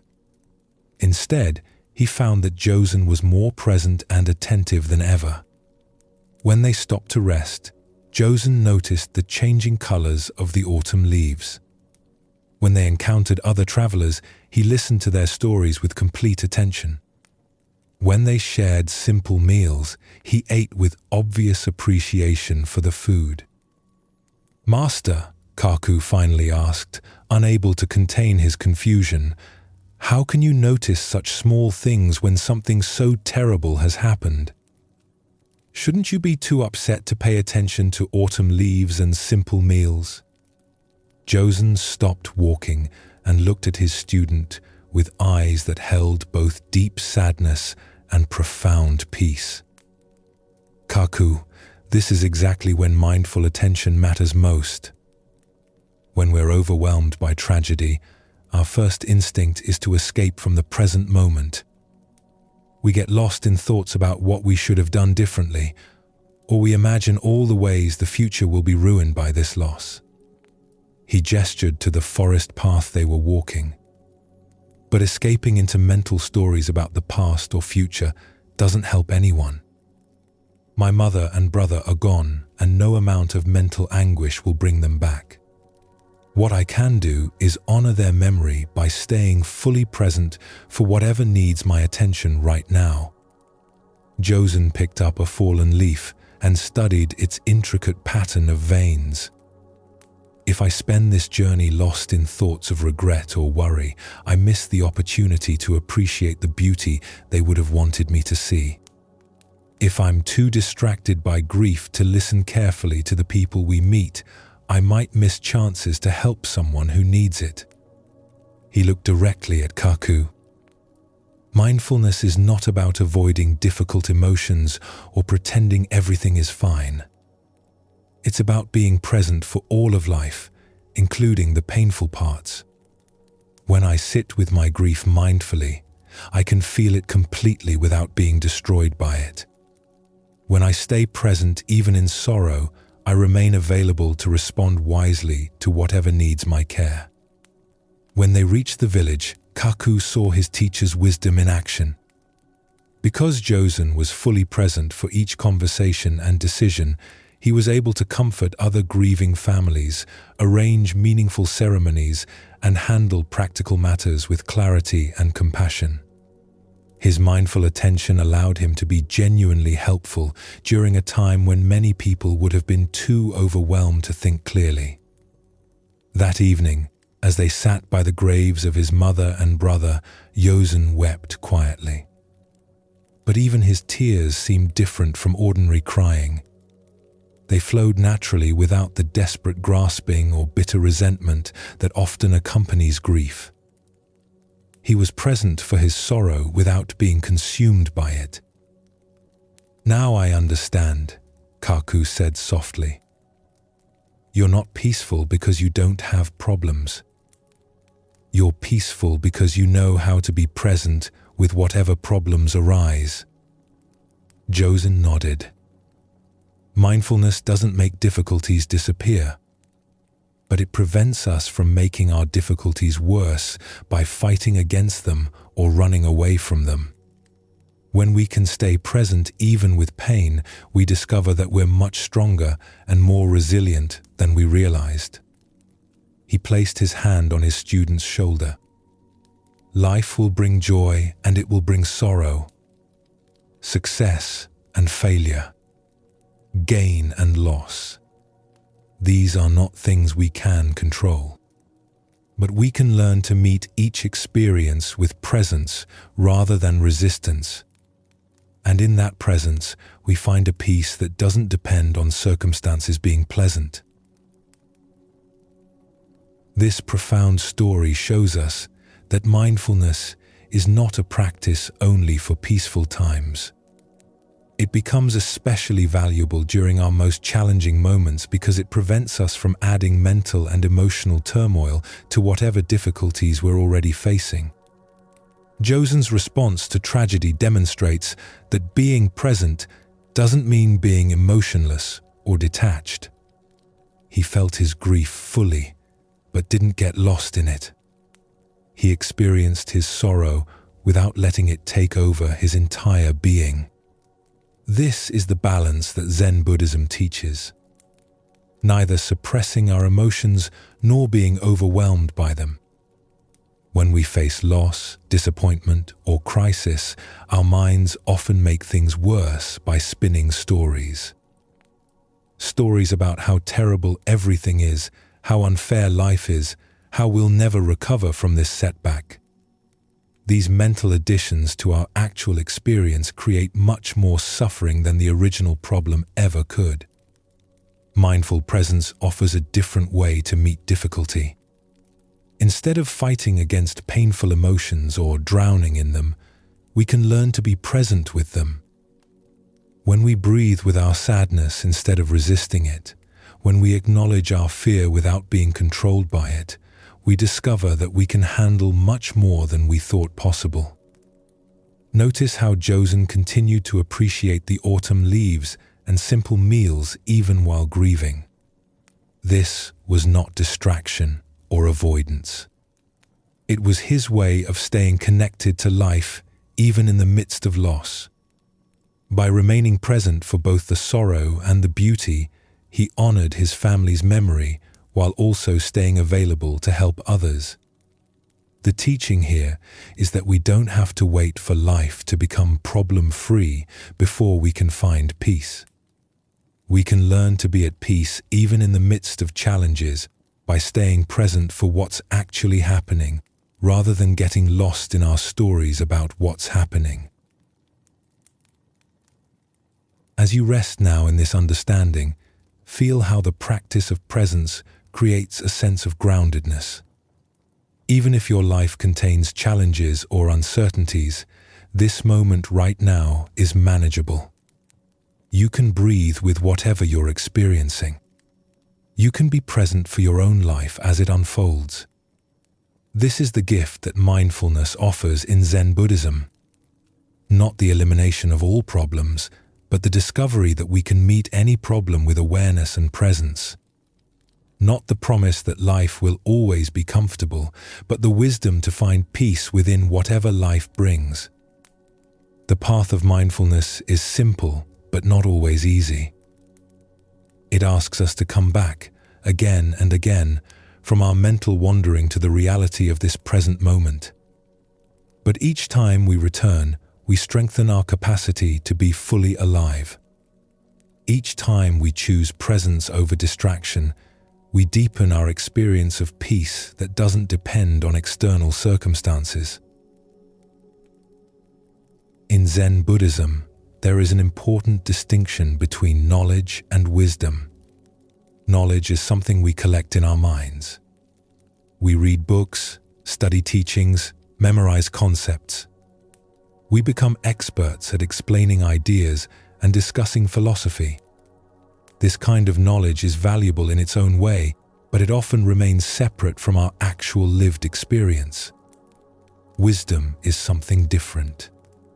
Wisdom comes not from accumulating more information, but from directly experiencing truth in our own lives. It emerges when we stop trying to understand everything with our thinking minds and start engaging with reality through our whole being. A person can know everything about swimming by reading books, but they only become wise about water when they actually get in and swim. Many people approach spiritual practice the way they approach school. They want to learn all the right concepts, memorize all the important teachings, and become experts who can answer any question. They believe that if they just study hard enough, they will eventually understand their way to enlightenment. But Zen points to something that cannot be fully captured in words or concepts. The ancient teachers used to say that the teachings are like a finger pointing at the moon. The finger is useful because it shows us where to look. But if we spend all our time studying the finger, analyzing its shape and composition, we miss the moon entirely. The teachings are meant to guide us toward direct experience, not to replace it. This is why Zen masters are sometimes silent when asked profound questions. Not because they don't know the answer, but because they understand that some truths cannot be transmitted through words alone. They must be discovered through one's own direct experience. The teacher can point the way, but the student must walk the path themselves. Let us explore this wisdom through a story about a scholar who knew everything about truth, but had never directly encountered it. Deep in the mountains, there lived a scholar named Hayato who had devoted his entire life to studying Buddhist philosophy. His small house was packed from floor to ceiling with ancient texts, commentaries, and volumes of teachings from every school of Buddhist thought. He could recite complex philosophical arguments from memory and explain the most subtle points of doctrine with impressive precision. The house itself reflected his devotion to learning. Every wall had shelves built floor to ceiling. Scrolls filled wooden boxes stacked in corners. Manuscripts covered the low table where he worked. The smell of old paper and ink filled the air. Light filtered through a single window, illuminating dust motes that danced above piles of ancient wisdom.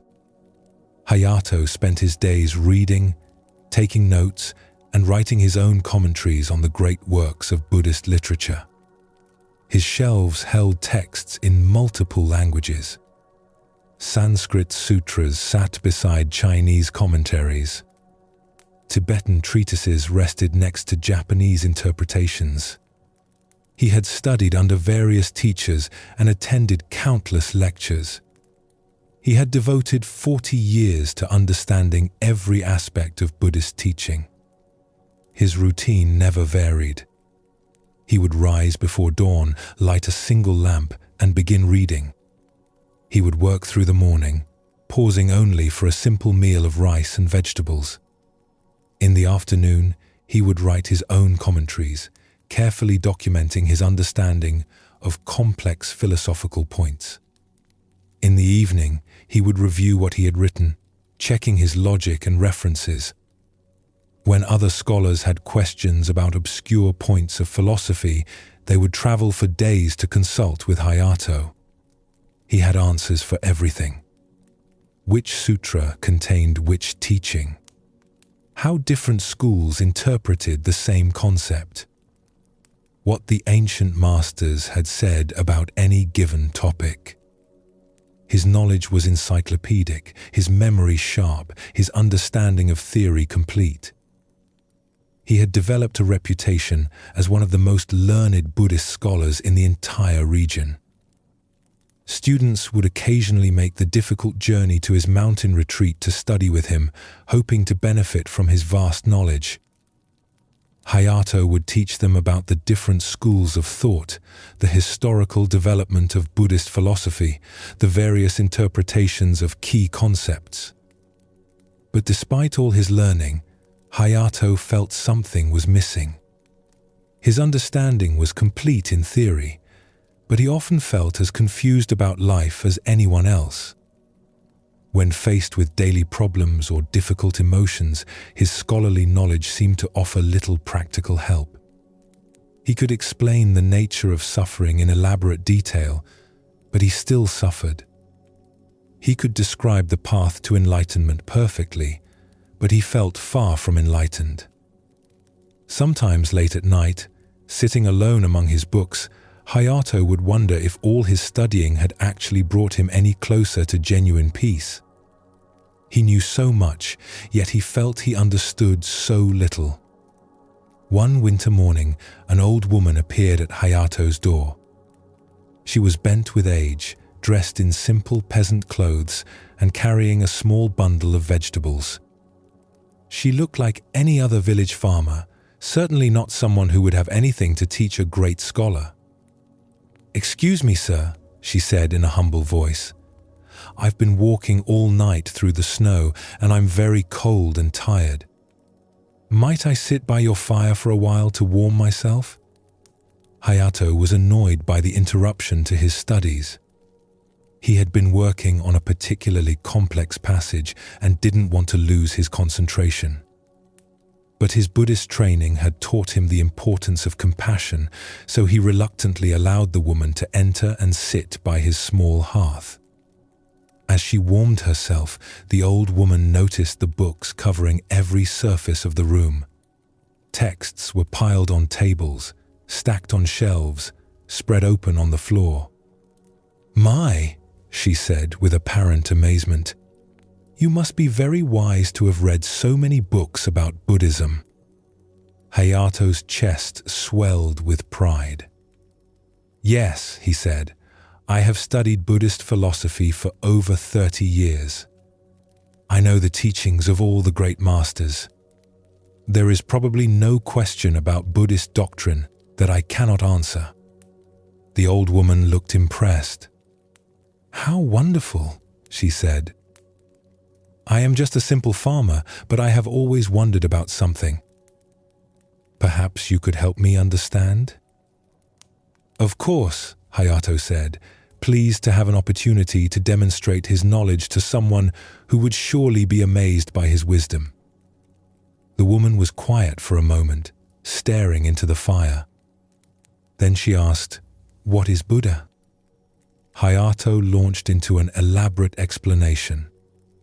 He spoke about the historical Buddha Shakyamuni, about Buddha nature, about the three bodies of Buddha in Mahayana philosophy, about the distinction between the Buddha as a person and Buddha as an enlightened state. He quoted ancient texts and cited famous masters. He covered every aspect of Buddhahood that his scholarly training had taught him. The explanation took nearly an hour. Hayato felt satisfied with his thorough response. Surely this simple farmer would be impressed by the depth of his knowledge. When he finished, he looked at the old woman expectantly, waiting for her to express amazement at his learning. But she simply looked confused. "I'm sorry," she said apologetically, "but I still don't understand. You've told me many things about Buddha, but you haven't told me what Buddha is." Hayato felt a flash of irritation. "I just explained it in great detail. Perhaps you weren't listening carefully enough. Buddha is the awakened one, the one who achieved complete enlightenment, the teacher who showed us the path to liberation from suffering." "Yes, yes," the old woman interrupted gently, "but what is Buddha?" "Not what Buddha did or what Buddha teaches, but what Buddha is." Hayato tried again, this time using different terminology and approaching the question from various philosophical angles. He drew diagrams in the dust on his floor. He used metaphors and analogies. He referenced different schools of thought and their various interpretations. But no matter how he explained it, the woman kept asking the same simple question. "But what is Buddha?" After 2 hours of increasingly frustrated explanations, Hayato finally snapped. "Look, old woman, if you can't understand such basic Buddhist concepts, perhaps you should stick to farming and leave philosophy to those who are capable of grasping it." The elderly woman looked at him with eyes that suddenly seemed much wiser and deeper than before. Her whole demeanor changed. "My dear scholar," she said softly, "you have spent 30 years learning about Buddha, but you have never met Buddha. You can describe Buddha perfectly, but you don't know what Buddha is." She stood up slowly and gathered her small bundle of vegetables. True understanding is not found in books or explanations. It's found in direct experience. You know what Buddha did and what Buddha taught, but you don't know what Buddha is because you have never looked inside yourself to find the Buddha nature that lives there. As she walked toward the door, she turned back with a gentle smile. "I am just a simple farmer, as you said. I cannot read your books or explain your philosophies. But when I work in my garden, I know Buddha. When I sit quietly in the evening, I meet Buddha. When I help a neighbor or feed a hungry animal, Buddha is there. I may not know about Buddha, but I know Buddha." With that, the old woman disappeared into the snowy morning, leaving Hayato alone with his thousands of books and his suddenly empty-feeling knowledge. For days afterward, Hayato could not concentrate on his studies. The woman's simple question kept echoing in his mind, "What is Buddha?"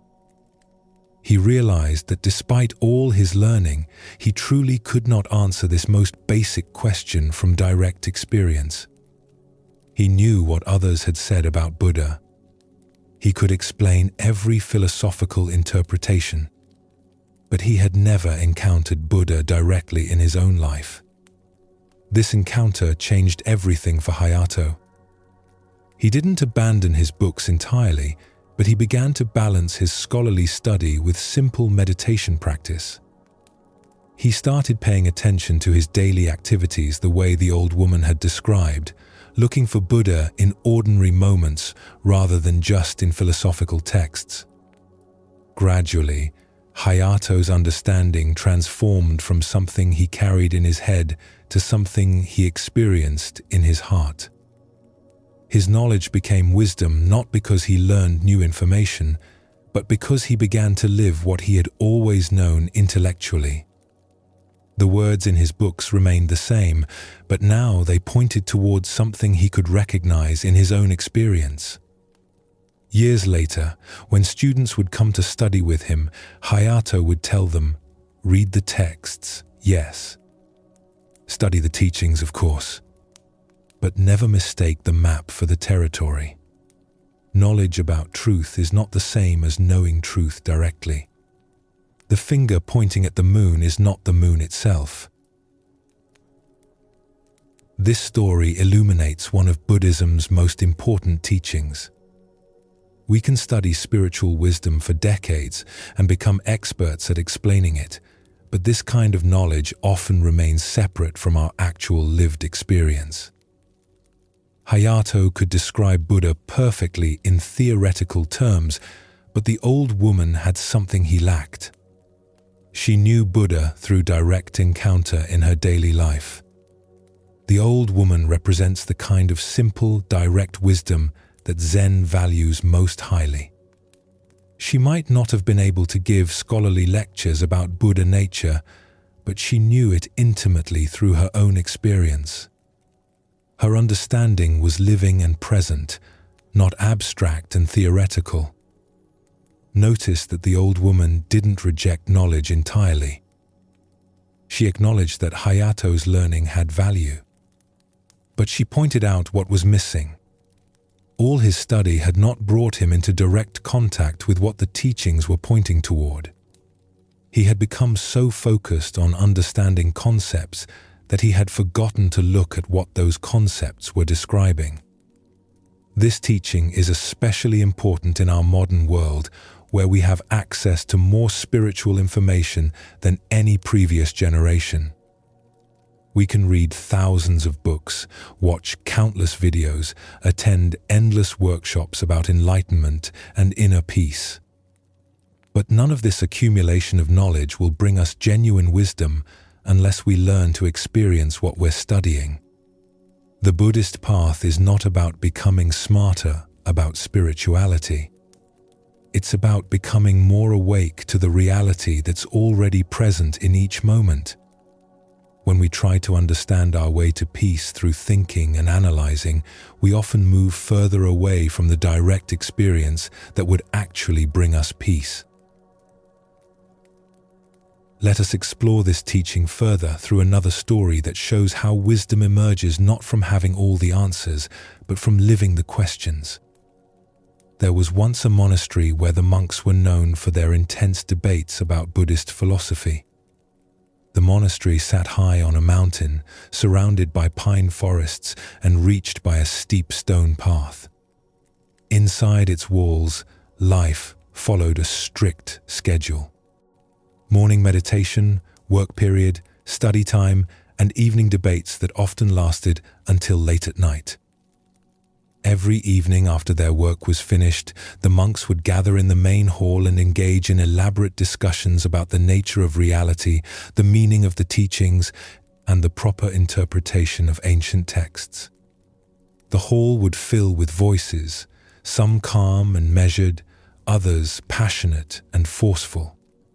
These debates were considered an important part of their training, a way to sharpen understanding and test the depth of their knowledge. A young monk named Goro particularly loved these debates. He had come to the monastery at age 15, and now, at 25, he had devoted a decade to intensive study. He was quick-witted and well-read, with a sharp memory and sharper tongue. He took great pride in his ability to win arguments and prove other monks wrong. When he scored a point in debate, his eyes would light up with satisfaction. When he spotted a flaw in another monk's reasoning, he would pounce on it immediately. He would spend his days preparing for the evening sessions. During the work period when other monks focused on their tasks, Goro's mind was composing arguments. During study time, he searched for passages that would support his positions. He had notebooks filled with quotes and references, all organized by topic, so he could quickly find the perfect response to any challenge. The other monks respected his intelligence, even those who found his competitive spirit tiresome. When Goro spoke, people listened. His arguments were well constructed, his references impeccable, his logic usually sound. He had become one of the monastery's star students, someone the abbot would point to as an example of diligent scholarship. One day, a new monk arrived at the monastery. His name was Tekkan, and he seemed different from the others. He was older, perhaps in his 60s, with weathered hands that suggested years of hard physical work rather than scholarly study. During the evening debates, he would sit silently in the back, listening carefully but never participating in the discussions. This puzzled Goro. How could anyone sit through such fascinating philosophical conversations without wanting to contribute? After a week of watching Tekkan's silence, Goro decided to draw him into the debate.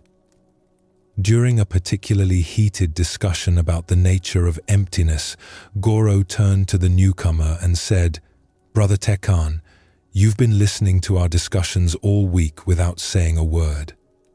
Surely you must have some opinion about whether phenomena are empty of inherent existence." All eyes turned to Tekkan, who looked slightly uncomfortable at being put on the spot. He was quiet for a long moment before responding. "I'm sorry, but I don't really understand what you mean by inherent existence. Could you explain it to me?" Goro was delighted. Here was a chance to display his knowledge to someone who was clearly less educated than himself. He launched into a detailed explanation of emptiness philosophy, using technical terms and citing ancient masters. His explanation was thorough, impressive, and quite complicated. When he finished, Tekkan nodded slowly. "Thank you for that explanation. But I'm still not sure I understand. Can you give me an example of something that has inherent existence and something that doesn't?" Goro was happy to oblige. He spent another 20 minutes providing examples and elaborating on his philosophical understanding. But when he finished, Tekkan asked another simple question that showed he still didn't quite grasp the concept. This pattern continued for several evenings. Tekkan would ask innocent questions that seemed to reveal his lack of sophisticated understanding, and Goro would respond with increasingly elaborate explanations. The other monks began to see Tekkan as somewhat simple, unable to grasp the complex ideas that they debated so skillfully. But something strange began to happen. As Goro tried to explain these concepts to someone who seemed to know nothing about philosophy, he found himself having to examine his own understanding more carefully. Tekkan's simple questions forced him to think about what he actually meant by the words he used so confidently. One evening, Tekkan asked a question that stopped Goro completely. They had been discussing emptiness for nearly an hour, with Goro explaining various philosophical interpretations with his usual confidence. The other monks were listening, some nodding along, others preparing their own responses. "Brother Goro, you've explained emptiness to me many times now, and I'm grateful for your patience," Tekkan said, his voice soft but clear. "But I wonder, when you're not explaining emptiness, when you're just living your daily life, how does this understanding change the way you experience washing dishes or sweeping floors?" Goro opened his mouth to answer, but no words came. He sat there with his mouth slightly open, feeling suddenly exposed. He looked around at the other monks, hoping someone would jump in to help, but they too seemed uncertain. The question hung in the air like smoke. "I mean," Tekkan continued gently, "if we truly understand emptiness, shouldn't it change how we experience everything? When you sweep the meditation hall in the morning, does your understanding of emptiness make any difference to that experience? Or is it just an idea you think about during debates?" Goro felt his face grow warm. He realized that despite all his sophisticated explanations, his understanding of emptiness had never actually changed how he experienced ordinary activities. It remained an intellectual concept, something he could discuss brilliantly, but had never truly integrated into his lived experience. He could explain what emptiness meant in theory, but he had no idea how it felt in practice. "I'm not sure," he admitted, his voice much quieter than usual. The admission felt like defeat, but also strangely like relief. For the first time in years, he had spoken with genuine honesty rather than trying to display his knowledge. Tekkan smiled gently, his weathered face showing only kindness. "Thank you for your honesty. That takes more courage than clever arguments. You see, I spent 40 years as a farmer before coming here. I never learned the proper names for Buddhist concepts, and I can't engage in philosophical debates the way you do. My mind doesn't work that quickly, and I never had the chance to study books." He shifted his weight, his old knees creaking slightly. "But when I plant seeds in empty soil, I experience something that might be what you call emptiness. The soil looks empty, but it's actually full of potential. It's not nothing, but it's also not anything specific until seeds are planted and conditions come together. When I watch crops grow through their dependence on sun and rain and earth and my care, I see what you might call dependent origination. Nothing grows alone. Everything depends on everything else." He paused, looking around at the gathered monks with eyes that held both humility and a kind of quiet confidence. "I came here hoping to learn the names for what I had already experienced in my daily work. I wanted to be able to talk about these things the way you all do, to understand the philosophy behind what I'd lived. But I'm starting to think that maybe the names are not the most important thing. Maybe the experience is what matters most." The room fell silent. For the first time, many of the monks questioned whether their sophisticated debates were bringing them closer to wisdom or further from it. "Don't misunderstand me," Tekkan continued. "I'm not saying study is worthless. I'm grateful for all the explanations you've given me. But I wonder if sometimes we get so interested in talking about truth that we forget to live it." From that night forward, the character of the monastery's evening gatherings began to change. Instead of trying to win debates about concepts, the monks started sharing how their understanding affected their daily experience. Instead of competing to show off their knowledge, they began asking genuine questions about how to live with greater wisdom and compassion. Goro discovered that Tekkan's simple questions had been far more valuable than all his clever arguments. By forcing him to examine what his knowledge actually meant in practical terms, the older monk had helped him begin to transform intellectual understanding into lived wisdom. Years later, Goro would tell his own students, "The greatest teacher I ever met was an old farmer who asked simple questions and showed me that I had been studying the menu instead of tasting the food." This story reveals another crucial aspect of the difference between knowledge and wisdom in Buddhist teaching. Goro had accumulated vast amounts of information about Buddhist philosophy. He could explain complex concepts and win sophisticated arguments. But Tekkan, despite his lack of formal education, had something more valuable. He had directly experienced in his daily work what the philosophy was trying to describe.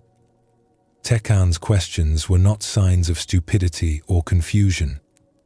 They were pointing toward a gap in Goro's understanding. The young monk could talk eloquently about emptiness, but he had never experienced how that understanding might transform his actual engagement with daily life. His knowledge remained abstract, disconnected from his lived experience. Notice how Tekkan approached his learning. He was not trying to collect information or win arguments. He was trying to connect the teachings to his own direct experience. When the monks spoke about dependent origination, He thought about how crops grow through multiple interconnected causes. When they discussed emptiness, he reflected on the relationship between seeds and soil. This is the kind of wisdom that Zen Buddhism values. Not the ability to explain teachings perfectly, but the capacity to recognize truth in one's own experience and to live accordingly. Tekkan might not have been able to write scholarly treatises, but he had done something more important. He had allowed spiritual insights to shape how he actually lived. The transformation that occurred in the monastery shows what happens when we shift from accumulating knowledge to cultivating wisdom. The monks stopped treating spiritual teachings as abstract concepts to be debated and started treating them as practical guidance for how to live. Their understanding deepened not because they learned new information, but because they began connecting what they knew to their actual experience. This teaching offers profound relief because it means we don't need to become scholars or experts to benefit from Buddhist wisdom. We don't need to understand every philosophical nuance or memorize complex texts. We simply need to take whatever understanding we have, however basic, and begin applying it to our actual experience. As you rest in this teaching now, notice the difference between thinking about peace and actually experiencing it in this moment. Feel how wisdom emerges, not from collecting more information about truth, but from being present to the truth of your own direct experience right now. The Zen path invites us to move from knowing about life to knowing life directly, from understanding concepts to experiencing reality, from studying the finger that points at the moon to looking at the moon itself. This shift from knowledge to wisdom is not about abandoning learning, but about allowing what we learn to transform how we actually live, moment by moment. In Zen Buddhism, there is a teaching about non-attachment that is often misunderstood. Many people think non-attachment means not caring about anything, becoming cold or indifferent, withdrawing from life. But this is not what Zen teaches at all. True non-attachment means engaging fully with life while holding our preferences lightly. It means caring deeply about things without being enslaved by our need to control them. It means loving without possessing, working toward goals without being destroyed if we don't achieve them, enjoying what we have without living in constant fear of losing it. Think of how a child holds a butterfly. If they grip too tightly, they crush it. If they don't care at all, they never get to experience its beauty. But if they hold their hand open and let the butterfly rest there freely, they can appreciate it fully while also allowing it to fly away when it's ready. This is the balance that non-attachment points toward. We suffer not because we love things, but because we try to own them completely. We suffer not because we have preferences, but because we demand that reality conform to those preferences. When we grasp tightly at anything, whether it's an object, a person, an experience, or even an idea, we plant the seeds of our own anxiety. The tighter we grip, the more we fear losing what we hold. Zen teaches us that everything in life is temporary. Everything changes. Everything passes. This is not a sad truth, but simply the nature of reality. When we try to freeze moments, to make permanent what is naturally flowing, we create suffering for ourselves. But when we can appreciate things fully while they're here and release them gracefully when they go, we discover a freedom that no amount of control could ever provide.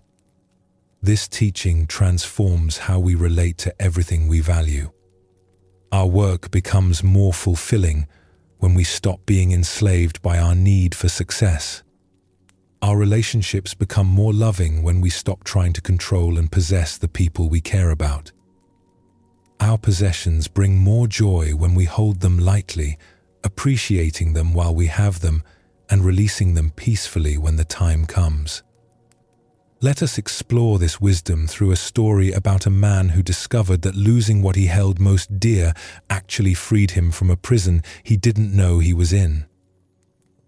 A fisherman named Ichiro lived in a small coastal village where his family had fished the same waters for generations. The village sat at the edge of a bay where the sea was usually calm in the morning and grew rougher as the day progressed. Everyone in the village made their living from the ocean in one way or another. Ichiro owned a beautiful boat that his grandfather had built by hand 50 years ago. The boat was made of sturdy cedar wood with carved wooden details along the rails and a sail that his grandmother had woven from the strongest fibers. The wood had been oiled and cared for so well that it still looked almost new. This boat was not just his livelihood, but his pride and joy, his most treasured possession. Every week, Ichiro would spend hours polishing the boat's wood until it gleamed in the sunlight. He would mend the smallest tear in the sail immediately. He would check every rope, every joint, every plank to make sure everything was in perfect condition. Other fishermen would sometimes joke that Ichiro loved his boat more than he loved fishing. Ichiro was known throughout the village as the most successful fisherman. His nets always seemed to find the richest schools of fish. His knowledge of the ocean's moods and patterns was unmatched. He knew where the fish would be at different times of day, in different seasons, under different weather conditions.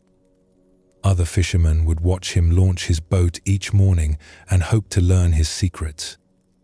But Ichiro's success came at a cost. He had become so attached to his boat and his reputation that fishing was no longer enjoyable. Every morning he would wake up worried about the weather. Was it too windy? Would a storm damage his precious boat? He would lie in bed calculating whether the conditions were safe enough to risk taking his boat out. On the water, his attachment to catching fish made him tense and calculating. He would become frustrated when other fishermen had good luck in areas where he found nothing. He would feel angry with himself when a net came up light. He would cut his trips short if the fishing seemed slow, afraid he was wasting time. Or he would push himself to exhaustion when the fish were biting well, afraid to miss any opportunity. At night, he couldn't sleep well because he worried about his boat. Was it securely tied? Would someone try to steal it? Would rats gnaw through the ropes? He would sometimes get up in the middle of the night and walk down to the docks just to check on it. One morning, Ichiro woke before dawn as usual and walked down to the docks to prepare for his day's fishing. But when he reached his usual spot, his heart stopped. The space where his boat should have been was empty. Just dark water reflecting the pre-dawn sky. He looked around frantically. Perhaps he had misremembered where he tied it. Perhaps someone had moved it for repairs. But no. The cut rope was still there, tied to the post. Someone had taken his boat during the night, cutting it free and sailing it away while the village slept. Ichiro stood on the dock staring at the empty space, feeling as if his whole identity had vanished with the boat. That boat had been in his family for 3 generations. It represented his grandfather's craftsmanship, his father's teaching, his own skill as a fisherman. Without it, who was he? Other fishermen in the village felt sorry for Ichiro when they heard the news. They offered to help search for the boat, though everyone knew it was probably long gone. Some offered sympathy. Others offered advice about how he might afford a new boat someday. But most of their boats were barely large enough for one person, let alone 2. Only old Saburo, whose tiny, rickety fishing boat was held together with patches and rope, offered to take Ichiro out with him. Saburo was the poorest fisherman in the village, barely catching enough to feed himself. Ichiro had always looked down on Saburo's poor equipment and modest catches. The old man's boat was small and weathered, its paint peeling, its wood soft with age. His nets were so old and mended that they seemed to be made more of patches than original material. Saburo never caught much, never accumulated anything, and never seemed bothered by his poverty. But, with no other options, Ichiro reluctantly accepted the offer. As they paddled out in Saburo's leaky little boat, Ichiro felt embarrassed and anxious. How could he catch fish with such inadequate equipment? What if other fishermen saw him in this pathetic vessel? His reputation as a successful fisherman would be ruined. The boat was so small that they sat close together. Water sloshed in the bottom, and Saburo would occasionally pause to bail it out with a wooden cup. The oars were mismatched, one longer than the other.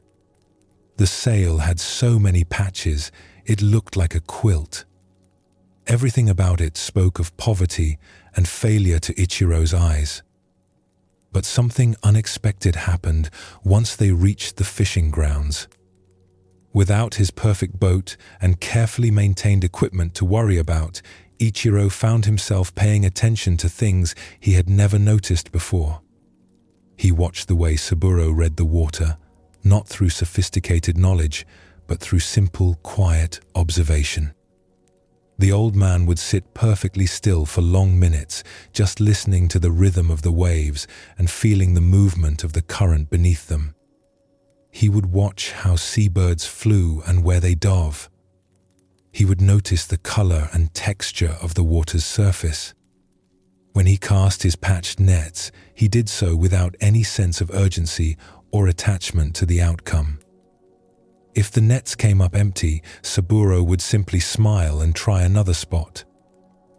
"The fish are elsewhere today," he would say calmly. If they came up full, he would give thanks and continue his work. There was no frustration with failure, no grasping at success. Just steady, peaceful work. "Saburo," Ichiro asked, "aren't you worried that your nets might tear?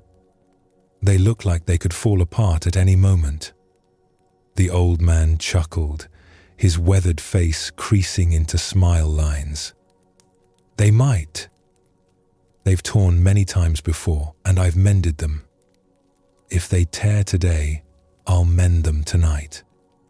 If they fall apart completely, I'll make new ones somehow. The fish don't care how pretty the nets are. They don't ask to see credentials before they swim into them." As the day progressed, Ichiro found himself relaxing in a way he hadn't in years. Without his own equipment to maintain and protect, he could simply focus on the experience of fishing itself. He began to remember why he had loved being on the water as a child, before fishing became about success and reputation and the fear of losing what he had. He noticed the smell of the salt air. He felt the sun warm on his shoulders. He heard the cry of gulls and the splash of fish jumping.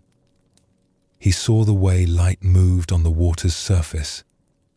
All these things had been there every day of his fishing life, but he had been too worried and distracted to notice them. To his amazement, they caught more fish that day than he had caught in weeks with his sophisticated boat and equipment. The old patched nets pulled up full again and again. But more importantly, he enjoyed the experience in a way he had almost forgotten was possible. "How is this happening?" Ichiro asked Saburo as they pulled in another heavy net. "Your equipment is so old and simple, but we're having such success." Saburo smiled as he sorted through the catch. "Maybe it's because I'm not afraid of losing anything. My boat is already falling apart, so I don't worry about scratching it." My nets are already patched, so I don't fear tearing them. When you're not protecting anything, you can focus completely on what you're doing. He paused, looking at Ichiro with kind eyes. You had a beautiful boat, my friend. But you spent so much energy worrying about it that you forgot to enjoy fishing. You were so afraid of losing what you had that you lost your peace of mind instead. That evening, as they returned to shore with their good catch, Ichiro realized something profound. The loss of his boat had freed him from something he hadn't even known was imprisoning him. His attachment to his perfect equipment had been preventing him from fishing with the natural ease and attention that actually brought both success and satisfaction. Over the following weeks, while he waited to see if his stolen boat would be recovered, Ichiro continued fishing with Saburo. Each day brought new discoveries. He learned to read the water through patient observation rather than anxious analysis. He learned to cast nets without worrying about outcomes. He learned to appreciate the simple act of being on the water rather than constantly measuring his success. When his boat was eventually found abandoned on a beach 2 villages away, Ichiro faced an interesting choice. He could return to his old way of fishing with all its anxiety and attachment. Or he could continue with the freedom he had discovered in Saburo's simple approach. He chose to keep his boat, but to fish with a different attitude. He still maintained his equipment carefully, but he no longer lived in fear of losing it. He still worked to catch fish, but he didn't let his success or failure determine his peace of mind. He had learned the difference between caring for something and being enslaved by it. Years later, when young fishermen would ask Ichiro for advice, he would tell them, "Take good care of your equipment, but don't let your equipment take care of you. Love your work, but don't let your work become your master." The best fishing happens when you're not afraid of coming home empty-handed. This story reveals one of Buddhism's most liberating insights about attachment. Ichiro's love for his boat was not the problem. The problem was his clinging, his constant anxiety about protecting and maintaining it, his fear of loss. This attachment turned what should have been a source of joy into a source of suffering. Saburo showed him what non-attachment looks like in practice. The old fisherman cared about his work and took care of his equipment as best he could. But he held everything lightly. His boat was falling apart, but he didn't agonize over it.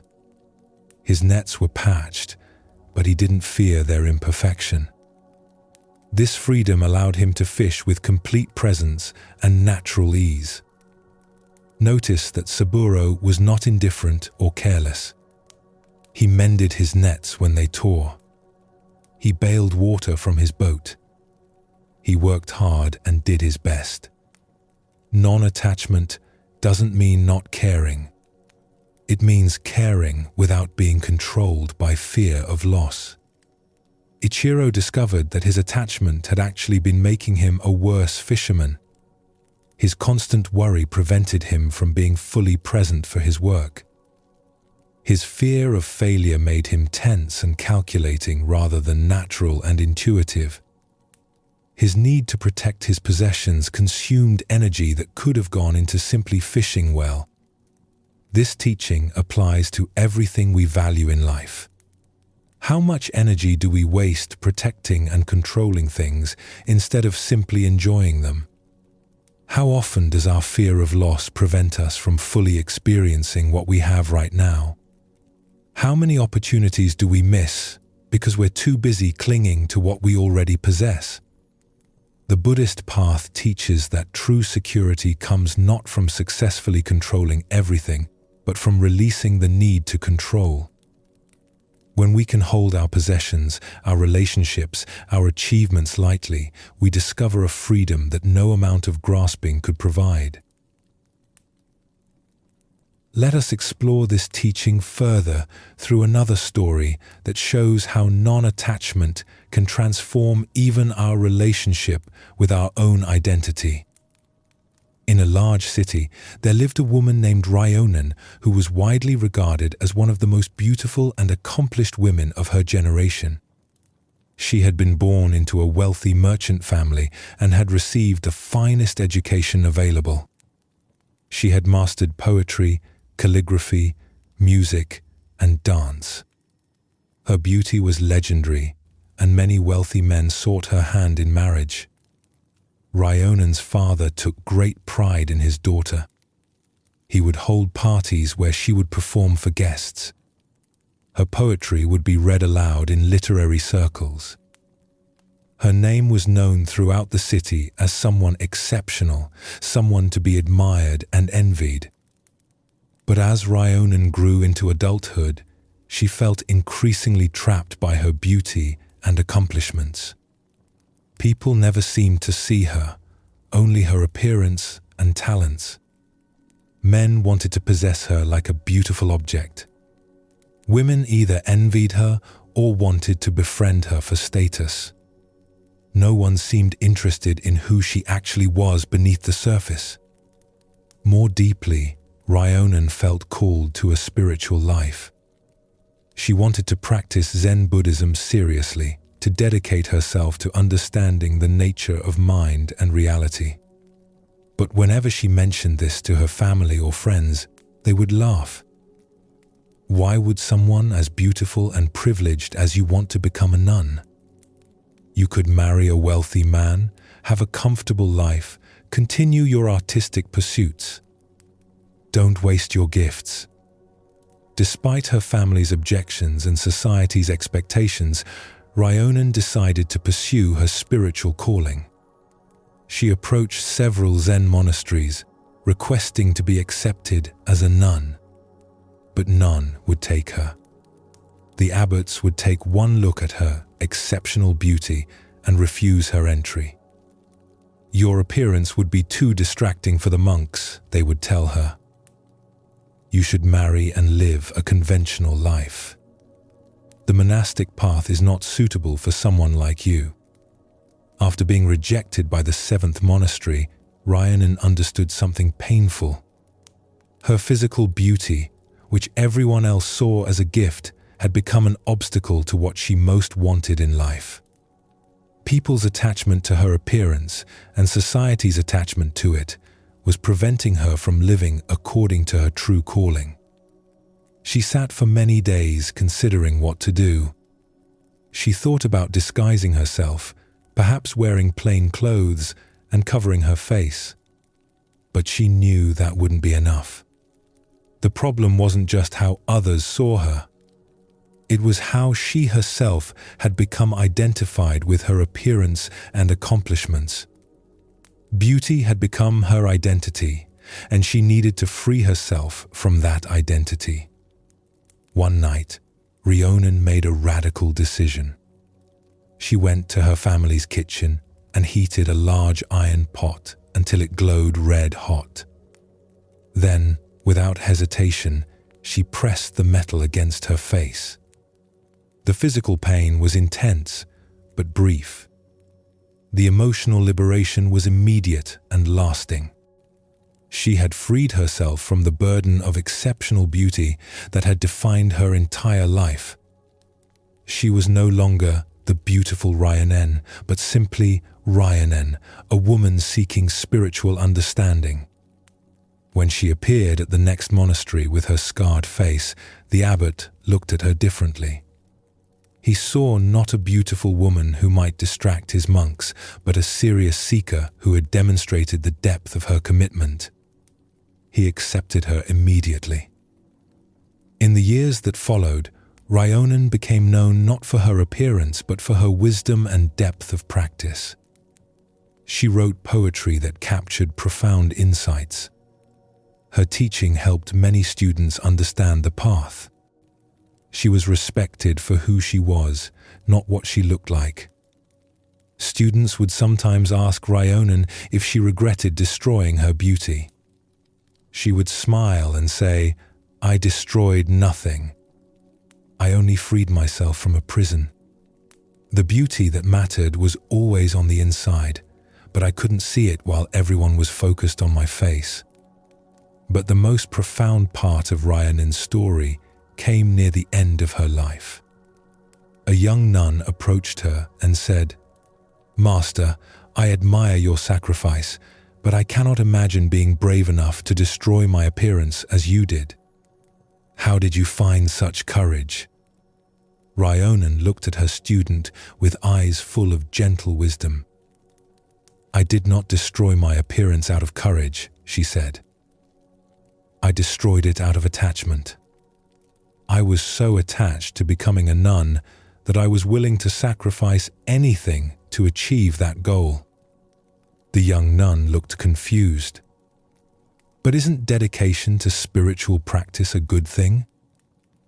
"Dedication, yes," Ryanan replied, "but not attachment. When I scarred my face, I thought I was showing my commitment to practice. But I was actually showing my attachment to a particular identity, that of being a nun. I traded one form of attachment for another." She paused, looking out at the monastery garden where flowers bloomed and faded according to their natural cycles. True freedom comes not from changing our external circumstances, but from releasing our grip on all identities. The understanding I sought by becoming a nun was already present when I was a beautiful woman in my father's house. I simply couldn't see it because I was too attached to my appearance. "So was your sacrifice meaningless?" the student asked. Ryanan smiled. "No, it was necessary for me at that time. Sometimes we must go to extremes to learn what balance means. My scarred face taught me something that no amount of studying could have revealed. It showed me that freedom comes not from changing what we look like or what role we play, but from changing how tightly we hold on to these things." This profound story reveals multiple layers of teaching about attachment and identity. Ryanan's initial attachment to her beauty prevented her from pursuing the spiritual life she desired. But in a deeper way, her later attachment to becoming a nun led her to an extreme action that, while effective in achieving her goal, was itself another form of clinging. The deepest wisdom in her story comes from her mature understanding. True freedom doesn't require us to destroy or change our circumstances. It requires us to change our relationship to those circumstances. We can be beautiful or scarred, wealthy or poor, accomplished or ordinary, and find the same liberation through releasing our attachment to these conditions. This teaching is especially important in our modern world, where identity has become such a central concern. We define ourselves by our appearance, our achievements, our roles, our status. We think we are our job title, our relationship status, our physical attributes, our social position. But Zen wisdom teaches that these identities, while practically useful, are not our true nature. Ryanan's journey shows that we can become attached even to spiritual identity. We can cling to being a good practitioner, an enlightened person, someone who has transcended worldly concerns. These spiritual attachments can be just as binding as worldly ones. The freedom that Buddhism points toward is freedom from all fixed identity, not becoming a different person, but releasing the tight grip we have on being any particular person. When we stop clinging to who we think we are or who we think we should be, we discover a natural ease that allows us to respond appropriately to each situation without the burden of maintaining an image. Notice that Ryanan didn't regret her actions. They had been necessary for her journey, but she had learned something beyond them.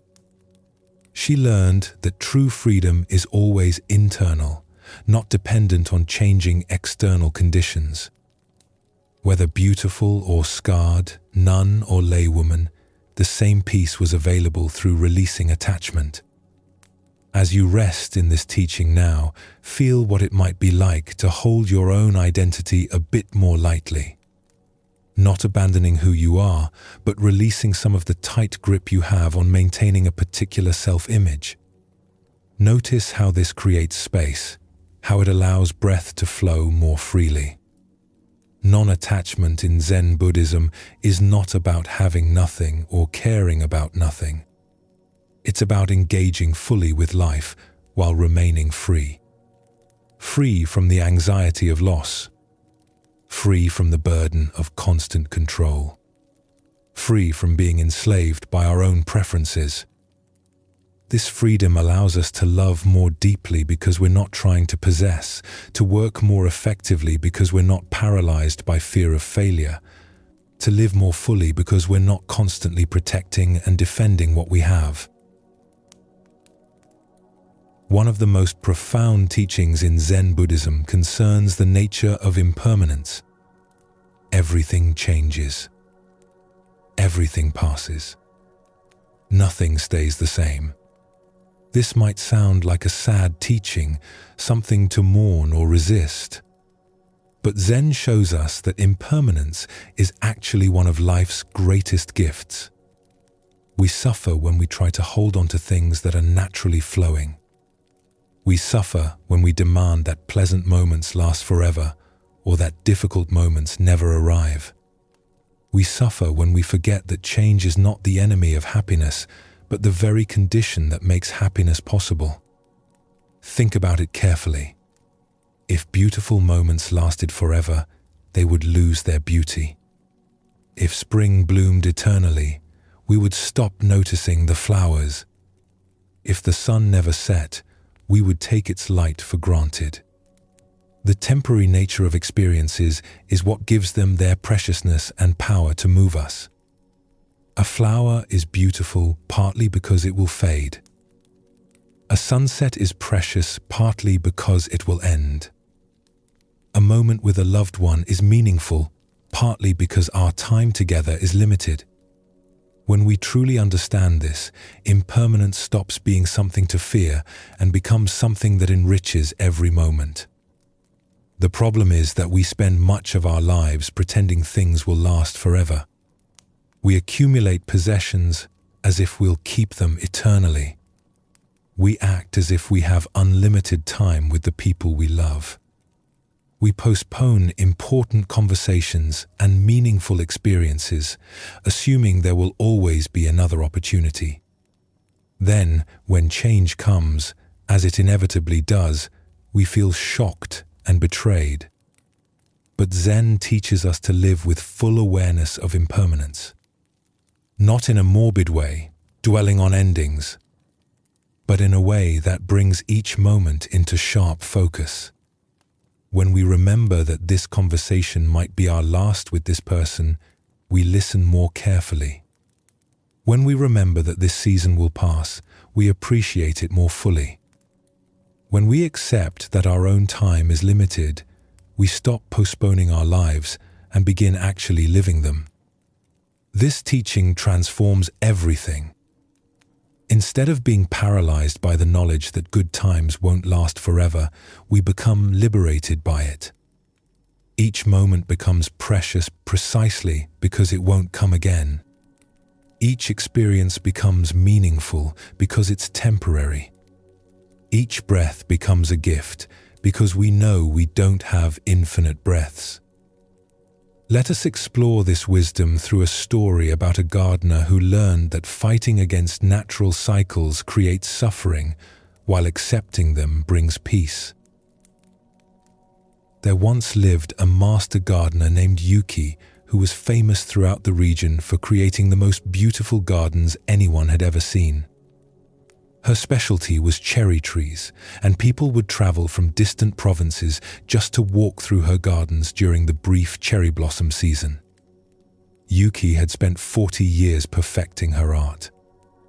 She knew exactly which varieties of cherry trees would bloom at different times, creating waves of color that lasted for weeks instead of days. She understood how to shape the trees so their blossoms would frame mountain views perfectly. She had created stone paths that guided visitors to see each tree from its most beautiful angle. Her gardens were not just collections of trees. They were carefully composed landscapes where every element worked together. Water features reflected the blossoms.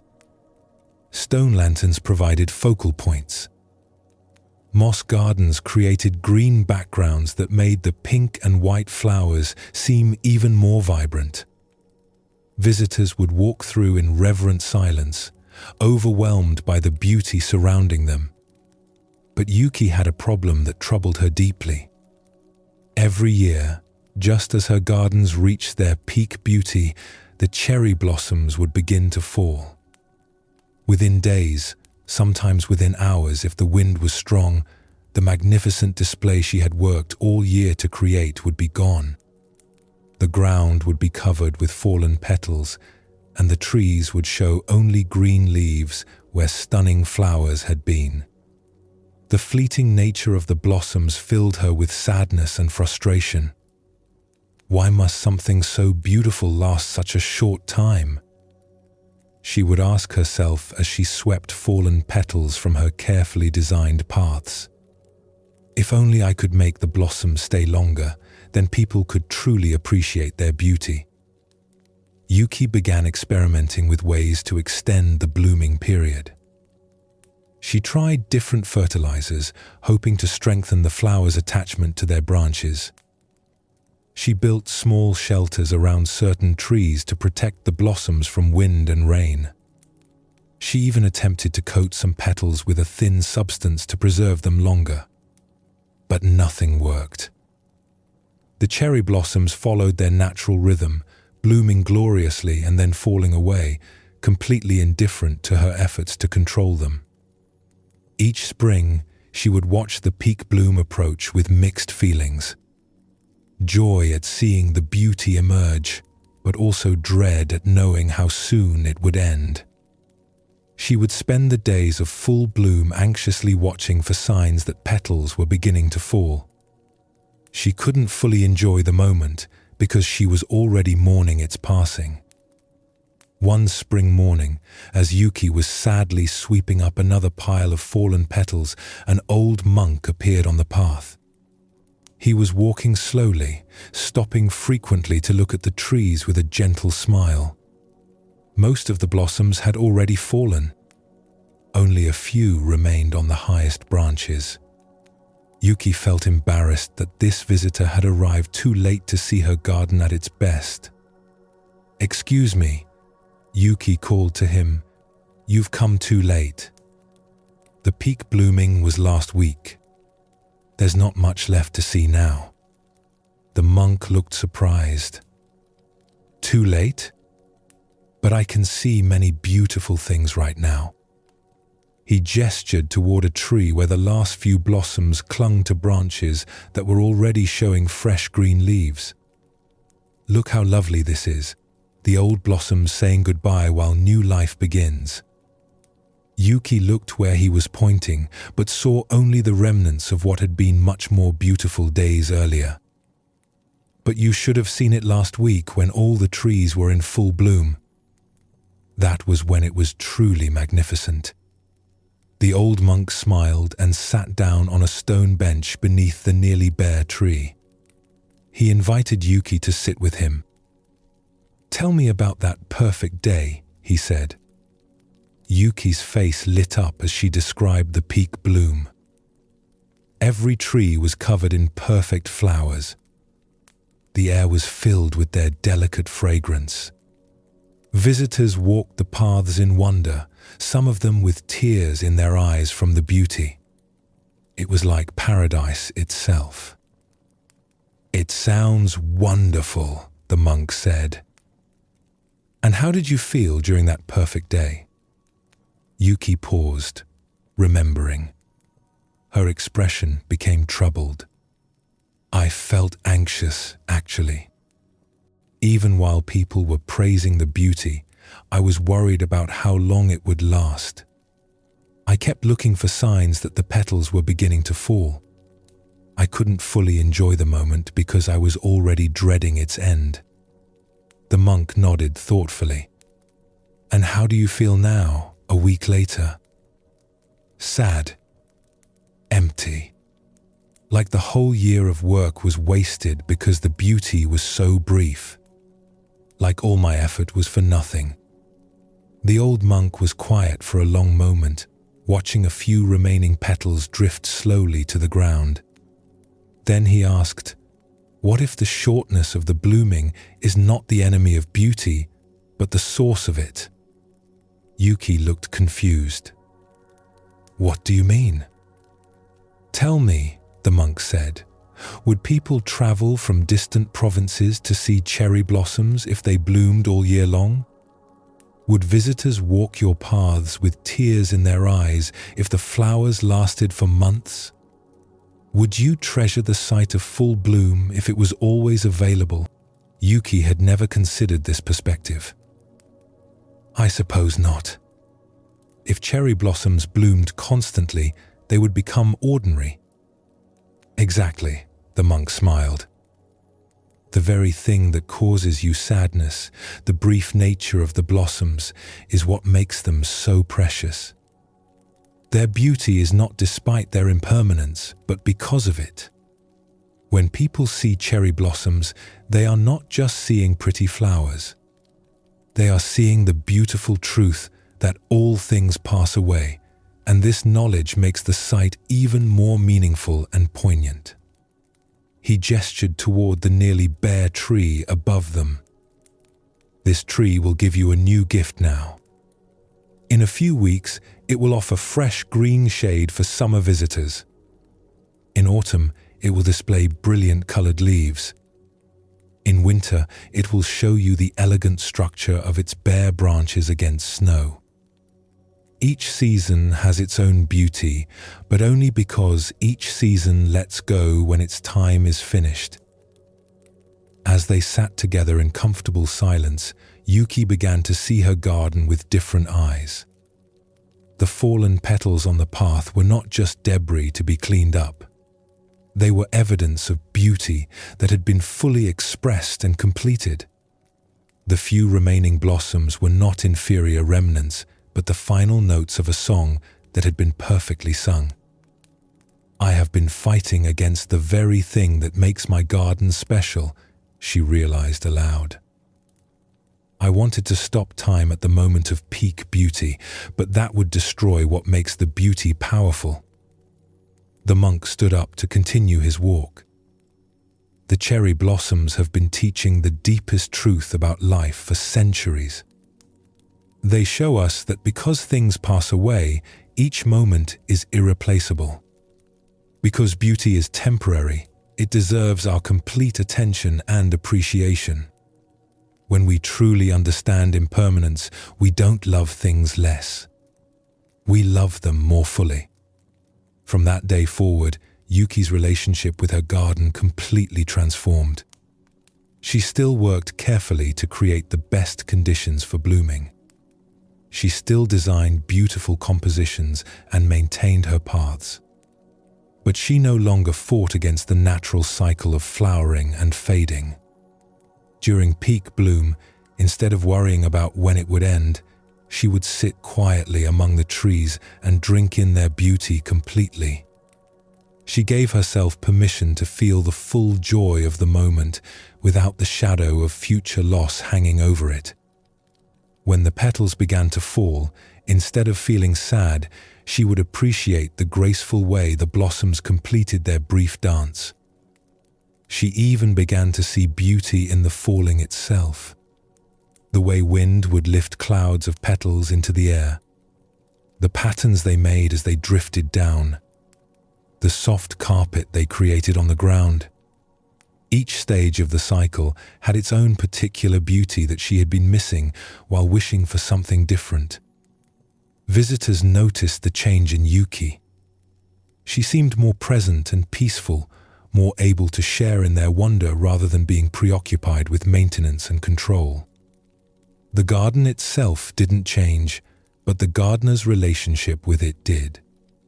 And somehow this made the whole experience more beautiful. Years later, people would say that Yuki's gardens taught them not just about cherry blossoms, but about life itself. They learned that trying to hold on to beautiful moments destroys them, that accepting impermanence enriches every experience, that the temporary nature of things is what makes them precious. This story reveals one of Buddhism's most transformative teachings about impermanence. Yuki was suffering not because the blossoms faded, but because she resisted their fading. Her fight against natural cycles created constant anxiety that prevented her from enjoying even the moments of peak beauty. The monk helped her see what she had been missing. The brief nature of cherry blossoms is not a flaw to be corrected. It's an essential part of what makes them meaningful. If they bloomed year-round, they would lose their power to move us. Their temporary nature concentrates their beauty, makes each viewing precious, reminds us of the larger truth about all of life. When Yuki stopped fighting impermanence and learned to work with it, everything changed. She could finally be fully present during peak bloom because she wasn't wasting energy trying to make it last forever. She could appreciate the falling petals because she wasn't demanding they stay on the branches. She found peace not by changing the garden's natural cycles, but by changing her relationship to those cycles. This teaching applies to every area of our lives. We cause ourselves suffering when we demand that pleasant experiences last forever. We miss the beauty of each moment because we're anxiously trying to preserve it. We can't fully enjoy time with loved ones because we're already dreading their eventual loss. But when we truly accept impermanence, a remarkable shift occurs. Instead of being diminished by the knowledge that things will end, our experience is enriched. We pay closer attention because we know each moment is unrepeatable. We love more fully because we understand our time is limited. We stop postponing appreciation until some future moment and begin appreciating what's here right now. Let us explore this teaching further through a story about how accepting the reality of death can paradoxically make us more alive.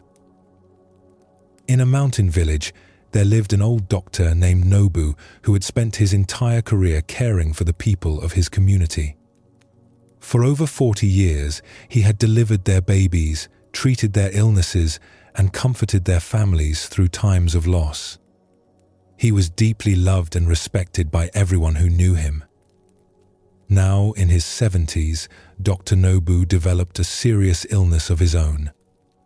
After many tests, he received news that no doctor wants to hear.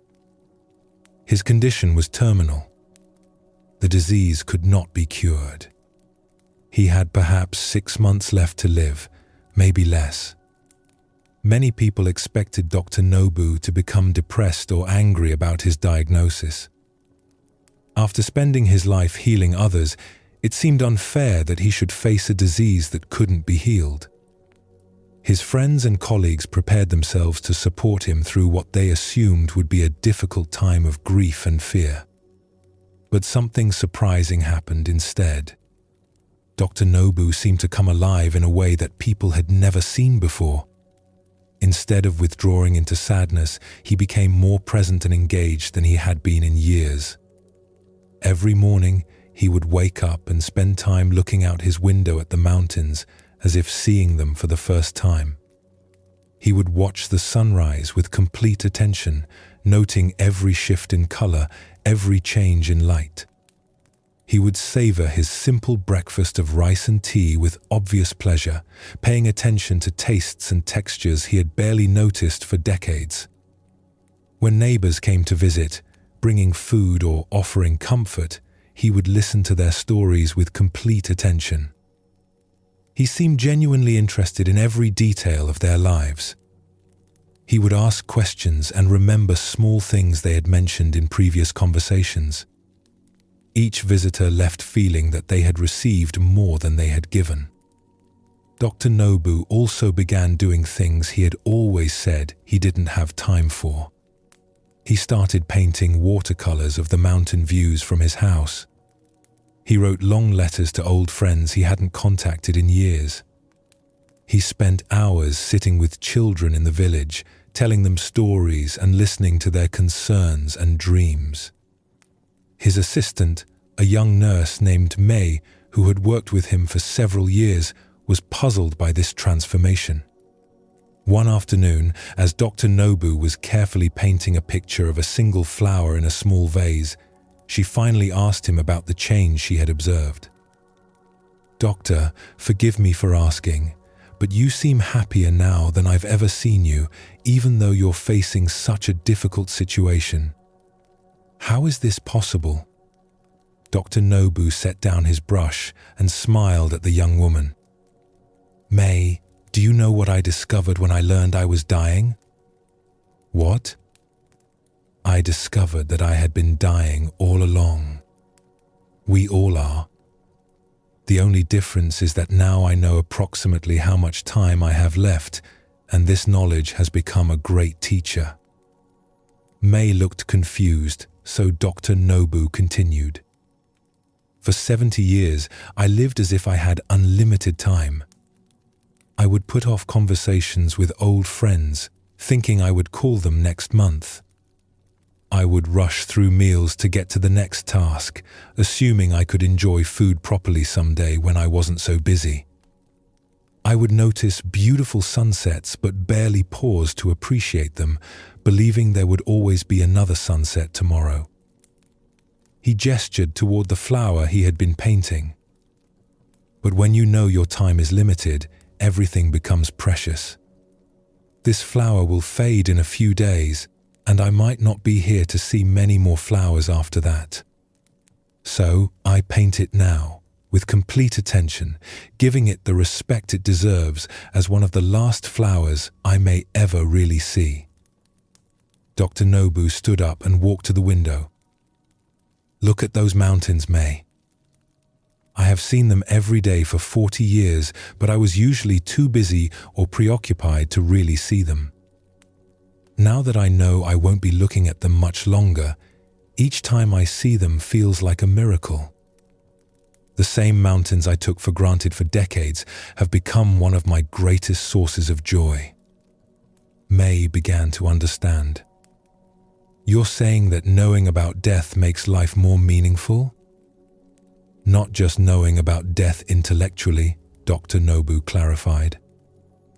"Everyone knows they will die someday.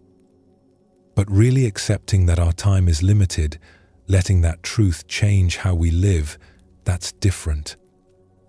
When you truly accept impermanence, not as a sad fact, but as the thing that makes each moment irreplaceable, everything changes." He returned to his painting, adding careful details to the flower's petals. "I am not happy because I'm dying, May. I'm happy because I'm finally truly living. For the first time in decades, I'm not postponing my life, waiting for some perfect moment to begin appreciating what I have. I'm here now, completely present for whatever time remains." Over the following weeks, May watched Dr. Nobu continue to embrace each day with remarkable presence and gratitude. He never seemed to waste a moment on regret or self-pity. Instead, he poured his full attention into whatever he was doing, whether it was having a conversation, eating a meal, or simply watching clouds move across the sky. When Dr. Nobu's condition worsened and he became bedridden, his approach remained the same.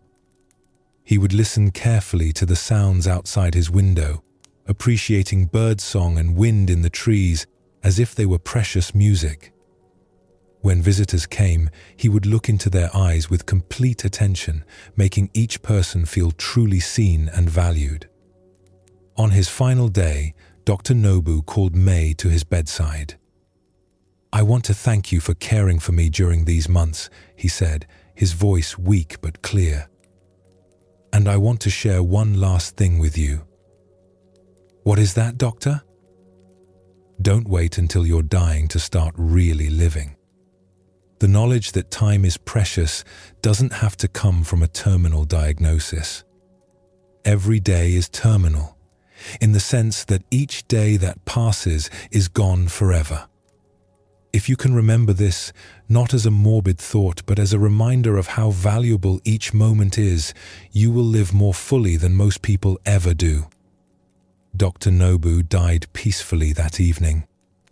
Those who had witnessed his final months said they had never seen anyone face death with such grace and aliveness. His example became a teaching for the entire village about how understanding impermanence can transform the way we experience life. This profound story shows us how accepting the reality of death can paradoxically make us more alive. Dr. Nobu's transformation illustrates one of Buddhism's most important insights.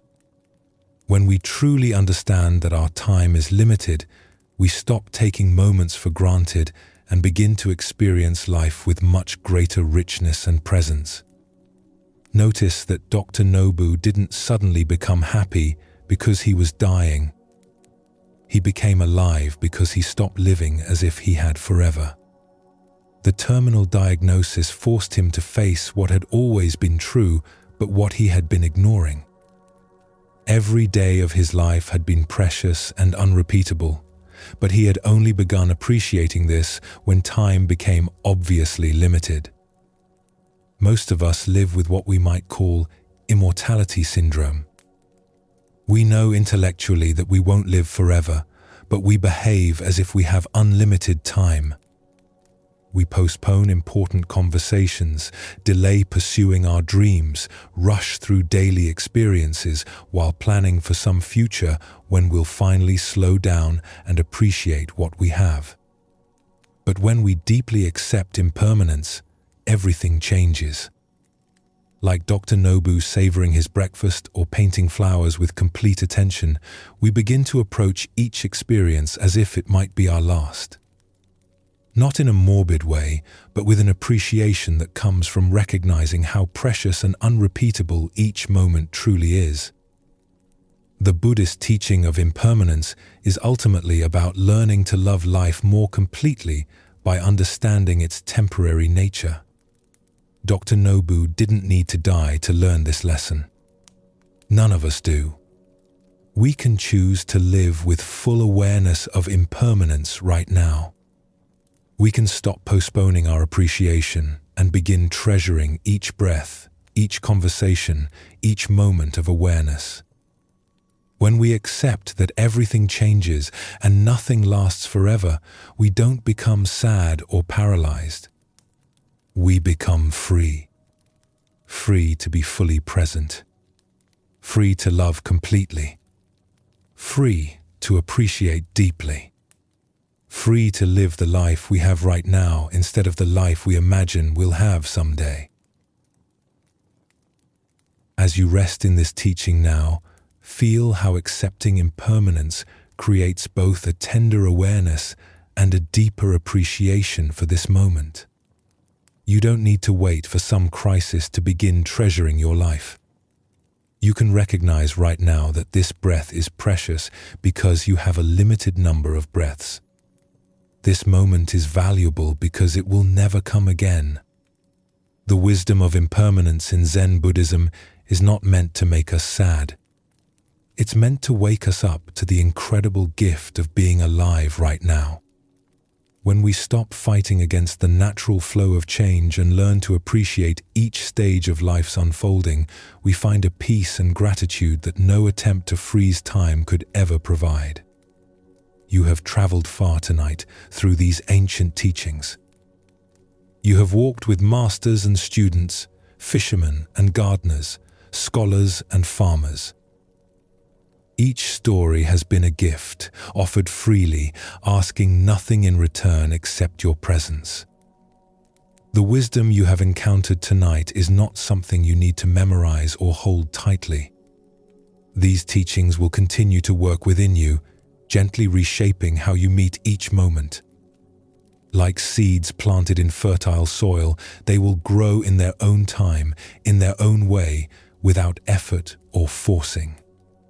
You have learned about acceptance, about meeting reality as it is rather than as you wish it to be. You have discovered that compassion begins with yourself before extending to all beings. You have seen how presence transforms ordinary moments into something precious. You have understood that wisdom comes not from collecting knowledge, but from living truth directly. You have explored the freedom of non-attachment, the peace of holding life lightly while caring deeply. And you have touched the profound teaching of impermanence, understanding that the temporary nature of all things makes each moment irreplaceable. These are not lessons to study, but truths to live. They are not concepts to master, but realities to experience. As you rest now, let them settle into your body like gentle rain soaking into earth. There is nothing more you need to do tonight. Nothing to achieve or figure out. The path continues not through effort, but through simple awareness. Your peace will emerge naturally, like dawn arriving without announcement when you stop struggling and allow yourself to simply be. Rest deeply in this understanding. You are already whole. You are already home. You are already exactly where you need to be. Sleep well, and thank you for joining us here at Sleepy Monk.